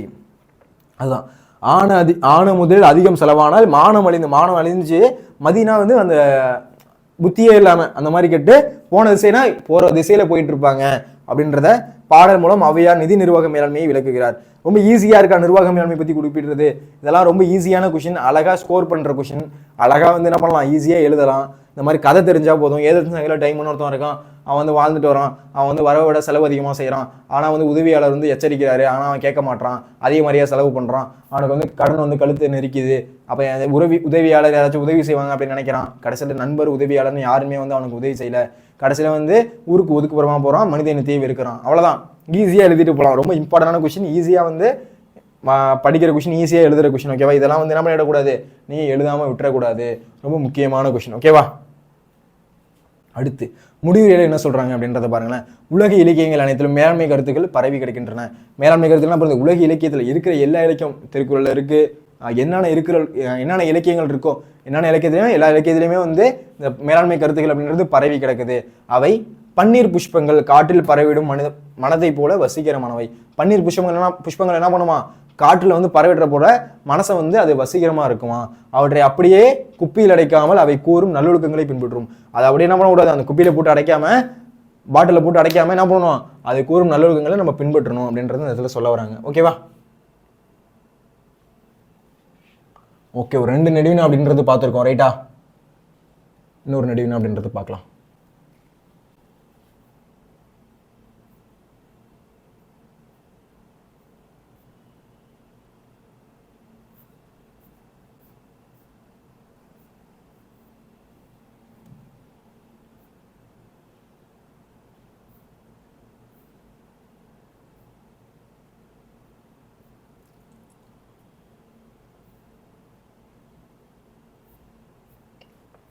அடுத்து நம்ம ஒரு முக்கியமான ஒரு கொஸ்டின் அப்படின்றது பார்க்க போகிறோம், ஓகேவா? என்ன கொஸ்டின் சார் அப்படின்னா, கோடை மலை, ஓகேவா? இது நான் உங்களுக்கு ரொம்ப டீட்டெயிலாக நடத்தியிருப்பேன். இப்போ கொஞ்சம் ஸ்பீடாக போகிறோம், ஓகேவா? என்ன இருக்குது அப்படின்றது, ஒரு வயசான ஒருத்தர் இருப்பார், அவங்க அதாவது வந்து அவங்க தாத்தா, ஓகேவா? ஒரு வயசான ஒரு தாத்தா இருப்பார், அவங்களுக்கு வந்து ஒரு பையன் இருப்பான், அவங்களுக்கு வந்து ஒரு ஒய்ஃப் அப்படின்றது இருப்பாங்க. அவங்க ஒய்ஃப் இறந்துட்டாங்க அப்படின்றதுனால அவனும் இறந்துருவான். அந்த குழந்தைய வந்து அவங்க தாத்தாட்ட கொடுத்துட்டு போயிடுவான், அதாவது அவங்க அப்பாட்ட கொடுத்துட்டு போயிடுவான். அப்போ அவங்க எவ்வளோலாம் கஷ்டப்படுறாங்க அப்படின்றத இந்த கதை மூலியமாக தெரியும். கடைசியில் வந்து ஒரு உதவியாளர் வந்து எப்படி வந்து உதவி செய்கிறாங்க, அதான் இந்த கதையில் நம்ம பார்க்க போகிறது. இதுதான் ஒரு கோடை மலை அப்படின்ற ஒரு கவிதை, கோடை மலை கதை அப்படின்ற வாயிலாக விளக்கப்படும் மனிதநேய பண்புகளை விளக்குக அப்படின்னு கேட்குறாங்க. ஃபர்ஸ்ட்டு வந்து நான் என்ன சொல்லியிருக்கேன் அப்படின்னா, இந்த மாதிரி கதை எழுத போறீங்க அப்படின்னா கதை மாந்தர்கள் கண்டிப்பாக எழுதணும், குறிப்பிச்சட்டகம் அப்படின்றது போடணுமா சார்னா கண்டிப்பாக போடணும். நான் இந்த இடத்துல போடல, ஓகேவா? குறிப்பிச்சட்டகம் போடாமல் நீங்கள் எழுதவே கூடாது, ரொம்ப முக்கியமானது, ஓகேவா? ஆறுமுகம் அப்படின்ற ஒரு முதியவர், இந்த ஒரு கரில் இவர் தான் அந்த ஆறுமுகம். அடுத்து குழந்தை, இந்த குழந்தை இருக்கா, அந்த குழந்தை. அடுத்து பாபு அப்படின்றவர் யார் அப்படின்னா மருந்தக ஊழியர். பாபு அப்படின்றவர் யார் அப்படின்னா மருந்தக ஊழியர். அப்புறம் ஒரு டாக்டர் இருக்காரு, நர்ஸ் இருக்காங்க. இவங்க தான் இந்த கதையெல்லாம் வர போறாங்க. இது ரொம்ப ஒரு முக்கியமான கதை, பாருங்களேன். சாந்தாத்தத்தின் யார் எழுதுனது அப்படின்னா சாந்தாத்தத் அப்படின்றவர் தான் எழுதினாரு. இந்த கோடை மலை அப்படின்ற சிறுகதையில மனைவி இறந்த துக்கம் தராது, அதான் மனைவி இறந்ததும் கணவன் வந்து என்ன பண்ணுவான், மனைவியே இறந்துட்டா நான் ஏன் இருக்கணும் அப்படின்னு கணவனும் இறந்துருவான். அந்த பச்சிலை குழந்தைய வந்து அவங்க அப்பாட்ட கொடுத்துட்டு போயிடுவான், யாரு, ஆறுமுகத்திட்டு. அவர் வந்து என்ன பண்றாரு, எப்படிலாம் கஷ்டப்படுறாரு அப்படின்றது இந்த இதில் பார்க்கலாம். தள்ளாத வயதில் தனக்கு பின் குழந்தையின் நிலை என்ன ஆகுமோ என்று எண்ணி தத்து கொடுக்க முடிவு செய்கிறார். அதாவது இந்த வயசுக்கு மேலாம் நம்மளால பார்த்துக்க முடியாது, ரொம்ப வயசாயிடுச்சு, இது நின்று அந்த குழந்தையை வந்து தத்து கொடுத்துடலாம் அப்படின்னு யோசிக்கிறாரு. அவ்வாறு தத்து கொடுக்கும்போது ஏற்பட்ட மனிதநேய பண்புகளை இக்கட்டுரையில் வாயிலாக அந்த மாதிரி தத்து கொடுக்க போறப்ப அந்த மாதிரி என்னென்ன மனிதநேய பண்பு இருந்துச்சு அப்படின்றத பார்க்கலாம். மருத்துவமனையில் குழந்தை எழுதுறது, மருத்துவமனைக்கு வந்து குழந்தை வந்து அழுகுது, ஓகேவா. விழிகளை அகல விரித்து எவ்வித இலக்கும் இல்லாமல் அப்படியும் எப்படியும் பார்த்து கண்ணை சுழற்றி குழந்தை அழ ஆரம்பித்தது. இது போலவே அரை மணி நேரமாக அவஸ்தைப்படும் குழந்தைக்கு பசியா காய்ச்சலா அசதியா தெரியவில்லை என்று இயங்குகிறார் முதியவர் ஆறுமுகம். அந்த குழந்தை என்ன பண்ணுதான், ஹாஸ்பிட்டலில் இருக்கு, கண்ணு வந்து இப்படி விரிச்சு அழுக ஆரம்பிக்குது. அதுக்கு பசிக்கு அழுகுதா இல்லை வந்து எதுக்கு அழுகுதுன்னே கண்டுபிடிக்க முடியல அப்படின்றத தெரியாம என்ன பண்றாரு, ரொம்ப வந்து குழம்பி போயிருக்காரு. ஆறுமுகம்ன்ற என்ன அவரே வந்து ஒரு வயசானவர், அந்த மாதிரி குழம்பி போய் நிற்கிறாரு. முதியோரோட புலம்பல், அவர் வந்து என்னென்ன புலம்புறாரு இந்த விஷயத்தெல்லாம் பார்த்துட்டு, இந்த குழந்தைய வந்து இந்த மாதிரி விட்டுட்டு போயிட்டாங்க அப்படின்றத பார்த்துட்டு என்ன மாதிரிலாம் புலம்புறாரு அப்படின்றத பாருங்களேன். குழந்தைக்கு 2 சொட்டு டீ தண்ணீர், அதாவது 2 சொட்டு டீ தண்ணி கொடுக்கணும் தானும், குடித்தா தொண்டைக்கு எதமா இருக்கும். டீ விற்கும் பையனும் உள்ளே வரமாட்டான், அந்த ஹாஸ்பிட்டலுக்குள்ள வரமாட்டான், வெளியே போயிட்டு வந்தா இடம் போயிடும், என்ன செய்யறது, பரபரத்து ஓடி வந்தோம் பலன் இல்லையே என்று தமக்கு தானே எண்ணிக்கொண்டு குழந்தையை தோளில் சரி செய்து கொண்டு சமாதானமானார். என்ன பண்றாரு, அந்த ஹாஸ்பிட்டல் உள்ள உட்காந்துருக்காரு, அந்த குழந்தைய வந்து இப்படி வச்சிருக்காரு. என்னது, அந்த குழந்தை அழுதுகிட்டே இருக்கு, என்ன பண்றதுனே தெரியல. டீ தண்ணி கொடுத்தா வச்சு அந்த குழந்தை கொஞ்சம் அழுகை நிறுத்தும் அப்படின்றதுக்காக பார்த்தா வெளில வந்து இவர் ஹாஸ்பிட்டலில் வரிசையில் உட்காந்துருக்காரு. வெளில வந்து டீ விற்கிறவன், அவனும் உள்ளே வரக்கூடாது, இவரும் எந்திரிச்சு போனால் இடம் போயிடும், வேற வழி இல்லை அப்படின்றத குழந்தைய சரி செஞ்சுட்டு அந்த இடத்துல உட்காந்துருக்காரு. அடுத்து முதியோரோட பொறுமை. ஹாஸ்பிட்டலில் வரிசை ஆமை வேகத்தில் சென்றதால் முதியோருக்கு அலுப்பு கூடியது. ஹாஸ்பிட்டலில் வந்து என்ன பண்ணுது, எப்பயுமே வந்து ஹாஸ்பிட்டல் போனால் எப்படி இருக்கும், ரொம்ப பொறுமையாக இருக்கும், ஓகேவா. அந்த மாதிரி வந்து இருக்குது. வீட்டுக்கு போகலாமா என்ற எரிச்சல். 2 நாளாக குழந்தைக்கு கைவத்தியம் பார்த்து பிடிபடலை. தனியார் ஆஸ்பத்திரிக்கு போக வசதியும் இல்லை, மனசு ஆதரவும் இல்லை. இன்னும் எத்தனை நாள் நடக்க போகுதோ பொறுமையாக இருப்போம், காசா பணமா அப்படின்றத பார்க்குறாரு. அது தனியார், அதாவது என்ன பண்ணுறாரு, இவர் ஹெர்மண்ட் ஹாஸ்பிட்டலுக்கு வந்திருக்காரு. பிரைவேட் ஹாஸ்பிட்டல் போனதுனால அவர்கிட்ட காசு இல்லை, நம்ம இங்கே உட்காந்துருக்கிறது என்ன காசா பணமா, உட்காந்துருப்போம், என்ன ஆகுதுன்னு பொறுமையாக பார்ப்போம் அப்படின்றத சொல்கிறாரு, ஓகேவா. அடுத்து முதியோரோட நிலைப்பாடு. முதியோரோட நிலைப்பாடு எப்படி இருந்துச்சு அப்படின்றத இந்த இடத்துல சொல்ல வராங்க. அடப்பாவமே, ஆண்டவன் கொடுத்த உசுறு தன்னையும் பார்த்துக்கொள்ள யாரும் இல்லை, தன்னையே தானும் பார்த்துக்கொள்ளவும் முடியல. ஆயுசு புறாவும் இந்த குழந்தையோட இந்த கிளடு அல்லாட வேண்டியதுதான். அதாவது வந்து இந்த குழந்தைய பார்த்துக்கிறதுக்கு ஆள் இல்லை, என்னையை நானே பார்த்துக்கிறதும் என்னால் முடியல, ஆயுசு புறாவும் இந்த குழந்தையோடு நான் அல்லாட வேண்டியதான் இந்த கிளடு அப்படின்றத அவர் தானே பேசுகிறாரு. உனக்கு நான் எனக்கு நீ என்றாகிவிட்ட நாதிகற்ற அவஸ்தை, தகப்பனையும் பிள்ளையும் பாதுகாக்க வேண்டிய பாரிசு நட்டாத்துல விட்டுட்டு போயிட்டான். அது அப்பாவையும் சரி குழந்தையும் சரி பாதுகாக்க வேண்டிய அந்த அப்பா தான் நான் நட்டாத்துல விட்டுட்டு போயிட்டான் அப்படின்னு புலம்புறாரு. 4 நாள் நல்ல காய்ச்ச கட்டியவன் கண்ணு மூடிய பின் தானும் குழந்தையை அனாதை ஆக்கிட்டு சென்றுட்டான். 4 நாளாக நல்ல காய்ச்ச, ஓகேவா. கட்டியவள் கண் மூடிய பின், அவங்க ஒய்ஃப் இறந்ததும் அவனும் இறந்துட்டான். அது வந்து நான் இதுக்கப்புறம் என்ன பண்ண முடியும், என் தண்ணியை அனாதையாக்கிவிட்டான் அப்படின்றத அந்த முதியோர் வந்து பேசிட்டு இருக்காரு. அடுத்து முதியோரோட தனிமை. முதியோர் வந்து எப்பெல்லாம் தனிமையா இருக்காரு அப்படின்றத பாருங்களேன். அனாதையாகிவிட்ட குழந்தையை எண்ணி முதியவர் ஓயாத புலம்புறார். அந்த அனாதையாகிட்டோம்னா அந்த குழந்தைய வச்சுட்டு ரொம்ப புலம்புறாரு. ஏன், அவர் வயசானவர் தானே, அவரால் என்ன பண்ண முடியும், ஒரு குழந்தையை வச்சுக்கிட்டு அவரால் என்ன பண்ண முடியும் அப்படின்ற மாதிரி இருக்கு. ஆனால் தன் பிள்ளையை பிரிந்த துயரம் துளியும் இல்லை, அந்த அளவுக்கு வெறுப்பு. தன்னோட ஒரு பையன் இறந்ததுக்கு அப்புறம் அவருக்கு வந்து துளியும் வந்து கண்ணிலேருந்து தண்ணி வரல. எப்படி இருக்கு, தன்னை தனியாக விட்டுட்டு போயிட்டான், அவனோட குழந்தையும் தனியாக விட்டுட்டு போயிட்டான் அப்படின்றது ரொம்ப வெறுப்பில் இருக்காரு. அதனால வந்து துளி கூட அவருக்கு வந்து என்ன இது, அந்த தண்ணி கண்ணிலேருந்து தண்ணி வரல, வெறுப்பு தான் அப்படி அதிகமாக இருக்குது, ஓகேவா. என்னையும் குழந்தையும் தனியாக்கிட்டு போயிட்டானே என்ற கோபம், என்னையும் குழந்தையும் தனியாக்கிட்டு போயிட்டானே இவன் அப்படின்னு செம்ம கோபம் படுறாரு. பாசம் வந்து பாசி போல மூடி விட்டது. பிஞ்சி பிள்ளையை கூட நினைக்காம பொண்டாட்டி மேலே பாசம், அதாவது குழந்தை மேலே கூட பாசம் இல்லாமல் அவனோட ஒய்ஃப் மேலே பாசத்தோடு அவனும் இறந்துட்டானே அப்படின்றத இந்த இடத்துல சொல்கிறாரு. எத்தனையோ ஆண்கள் மனைவியிலேருந்து வாழலை, இவெல்லாம் ஒரு கோலை. எத்தனையோ பேர் வந்து மனைவி இறந்ததுக்கு அப்புறமும் வாழலையா, இவன் ஒரு கோலை அப்படின்றத இந்த இடத்துல சொல்கிறாரு. யார் சொல்கிறதெல்லாம் முதியோரின் தனிமை, இதெல்லாம் வந்து ஆறுமுகம் சொல்லிட்டு வர்றாரு, ஓகேவா. அடுத்து பாருங்களேன், மருத்துவரிடம் செல்லுதல். என்ன பண்ணுறாங்க, ஹாஸ்பிட்டல் உள்ள போகிறாங்க. மீண்டும் குழந்தை சினுங்க ஆரம்பித்து விட்டது. அப்போது உள்ளே இருந்த ஒரு தாய் உள்ளே இருந்து தன் தோளில் கோழி குஞ்சு போல் தூக்கி கொண்டு வந்தால் அவளை பார்க்கவும் நினைக்கவும் முடியாமல் மூச்சு விடுவதை தவிர ஏதும் தெரியாமல் உள்ளே சென்றார். அந்த மாதிரி அவரால் வந்து ஒரு குழந்தைய வந்து தூக்கிட்டு வரும்போது அதை பார்க்கறது கூட அவரால் தைரியம் இல்லை, இந்த மாதிரி நம்ம வந்து இவ்வளோ கஷ்டப்படுறோமே அப்படின்றத பார்த்துட்டு இருக்காரு. மருத்துவரோட அறிவுரை, பெரியவரே நெஞ்சில் சளி கட்டி இருக்கு, அதனால தான் காய்ச்சல், பயப்பட வேணாம், பக்குவமாய் பார்த்து கொண்டா 2 நாள்ல சரியாயிடும் அப்படின்னு கூப்பிட்டு மருந்து சீட்டு எழுதி கொடுக்குறாரு. டாக்டர் என்ன பண்ணுறாரு, உங்கள் குழந்தைக்கு வந்து நெஞ்சில் வந்து சளி அதிகமாக இருக்குது, நீங்கள் எதுவும் கவலைப்படாதீங்க, 2 நாள் நல்லா பார்த்துக்கிட்டீங்க அப்படின்னா அந்த சளிலாம் போயிடும் அப்படின்றத சொல்லிட்டு மருந்து சீட்டு எழுதி கொடுக்குறாரு டாக்டர். அது வாங்கி நர்ஸு நலம் விசாரித்தல். ஏன் பெரியவரே உங்கள் கை இப்படி நடுங்குது, வீட்டில் வேற யாரும் இல்லையா என்று கேட்க பதில் கூற முடியாமல் ஊசி போட்ட குழந்தை வழியால் அழுவதை அணைத்து கொண்டு சிரிப்பை மட்டும் பதிலாக்கி விட்டு வெளியேறினார்.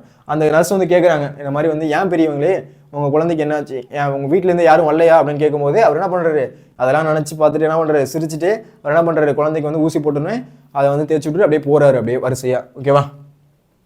அடுத்து மருந்தகம் செல்லுது. என்ன பண்ணுறாரு, அவர் டாக்டர் வந்து ரிசீட் கொடுத்தாரா, அதை எடுத்துட்டு என்ன பண்ணுறாரு, மருத்துவமனைக்கு போகிறாரு. அதாவது மருந்தகம், அந்த இது வாங்குவோம்ல ஹாஸ்பிட்டலில் டேப்லெட், அந்த இடத்துக்கு போகிறாரு. வாங்க ஐயா உட்காருங்க, குழந்தைக்கு உடம்பு சரியில்லையா? ஆமாம் பாபு. அவர் யார், பாபுனா யாரு, அந்த ஒரு மருந்தகத்தில் அந்த மருந்து தரவர். ஆமாம் பாபு, 3 நாளாக ரொம்ப கஷ்டப்படுது, டாக்டர் ஊசி போட்டிருக்காரு, மருந்து கொடுத்தா சரியாயிடும்னு சொன்னார், மருந்து கொடுத்தா சரியாயிடும் அப்படின்னு சொல்லியிருக்காரு. பாபு, நான் மட்டும் வாங்க வரல, ரொம்ப நாளா நான் மருந்து வாங்க மட்டும் வரல, உன்ட்ட ரொம்ப நாளா சொல்லணும்னு நினச்சிக்கிட்டு இருந்தேன், இப்போதான் நேரம் வந்துச்சு. பாபு, நான் ரொம்ப நாள் உசுரோட இருக்கணும்னு தான் ஆசை, நெஞ்சில் உரம் இருந்தாலும் உடம்பு கேட்கணுமே, சாவோட மல்லுக்கு நினைக்கிற வயசா இது, முடியலை. அதாவது நான் உடம்பு வந்து நான் என்னோட மனசு நினைச்சாலும் ரொம்ப நாள் வாழணும்னு நினைச்சாலும் என் உடம்பு அதுக்கு ஒத்துழைக்கல அப்படின்றத சொல்றாரு. நாளைக்கு நீ அவங்கள கூட்டிட்டு வா, நாளைக்கு என்ன பண்ணு, அவங்கள போய் கூட்டிட்டு வா, யாரு அந்த தத்து கொடுக்குறவங்கள கூட்டிட்டு வா, தத்து எடுத்துக்கிறேன்னு சொன்னாங்களே குழந்தைய, அவங்கள கூட்டிட்டு வா அப்படின்னு சொல்றாரு.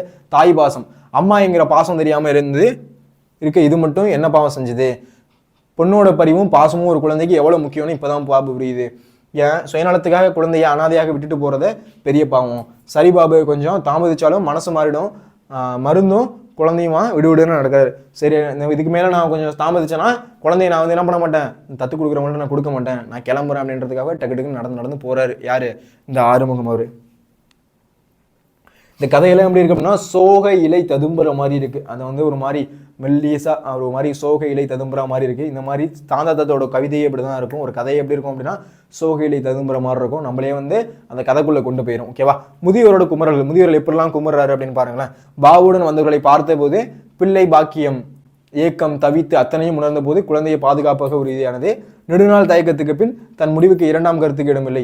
நெருடலெல்லாம் பிள்ளையை பிரிந்திருக்க வேண்டும் என்பதுதான் பெரியவருக்கு உறுத்தல். அவரோட கவலை என்ன, இந்த குழந்தையை வந்து இவ்வளவு நாள் நம்ம பார்த்துக்கிட்டு இருந்தோம், இப்போ திடீர்னு பிரிச்சு ஒருத்தவங்கள்ட்ட கொடுக்க போறோம், அதுதான் எனக்கு ரொம்ப கஷ்டமா இருக்கு அப்படின்றது இந்த இடத்துல சொல்றாரு. பாபுவோட மனிதநேயம், அவரோட மனிதநேயம் எப்படி இருக்குன்னு பாருங்களேன். ஐயா, இனிமேல் உங்களுக்கு கவலை வேண்டாம், உங்களுடைய வேதனைகள் எங்களால் தாங்க முடியல, நீங்க எங்க வாழ்க்கைக்கு பெரிய நம்பிக்கை கொடுத்துருக்கீங்க, நன்றி சொல்றதுக்கு பதிலாக நான் உங்கள்ட்ட உதவி கேட்குறேன், நீங்களும் குழந்தைய பிரிஞ்சு இருக்காம எங்களோட வந்துருங்க தயங்காதீங்க அப்படின்னு சொல்றாங்க. நீங்களும் வந்து அந்த குழந்தைய வச்சுட்டு கஷ்டப்பட வேணாம், நான் உங்களை அந்த குழந்தைய எடுத்துட்டு போயிட்டதுனால நீங்க கஷ்டப்பட வேணாம், எங்களுக்காக ஒரு உதவி செய்யுங்க. என்ன அப்படின்னா, நீங்களும் எங்க கூட வந்துருங்க, எங்க வீட்டில் வந்து தங்கிக்கோங்க, குழந்தைய நீங்க பார்த்தா மாதிரியே இருக்கும் அப்படின்றத யார் சொல்றா அப்படின்னா, அந்த தத்து கொடுக்குறவங்க சொல்றாங்க. அதுக்கு வந்து முதியோர் வந்து தடுமாற்றம் அடைகிறாரு.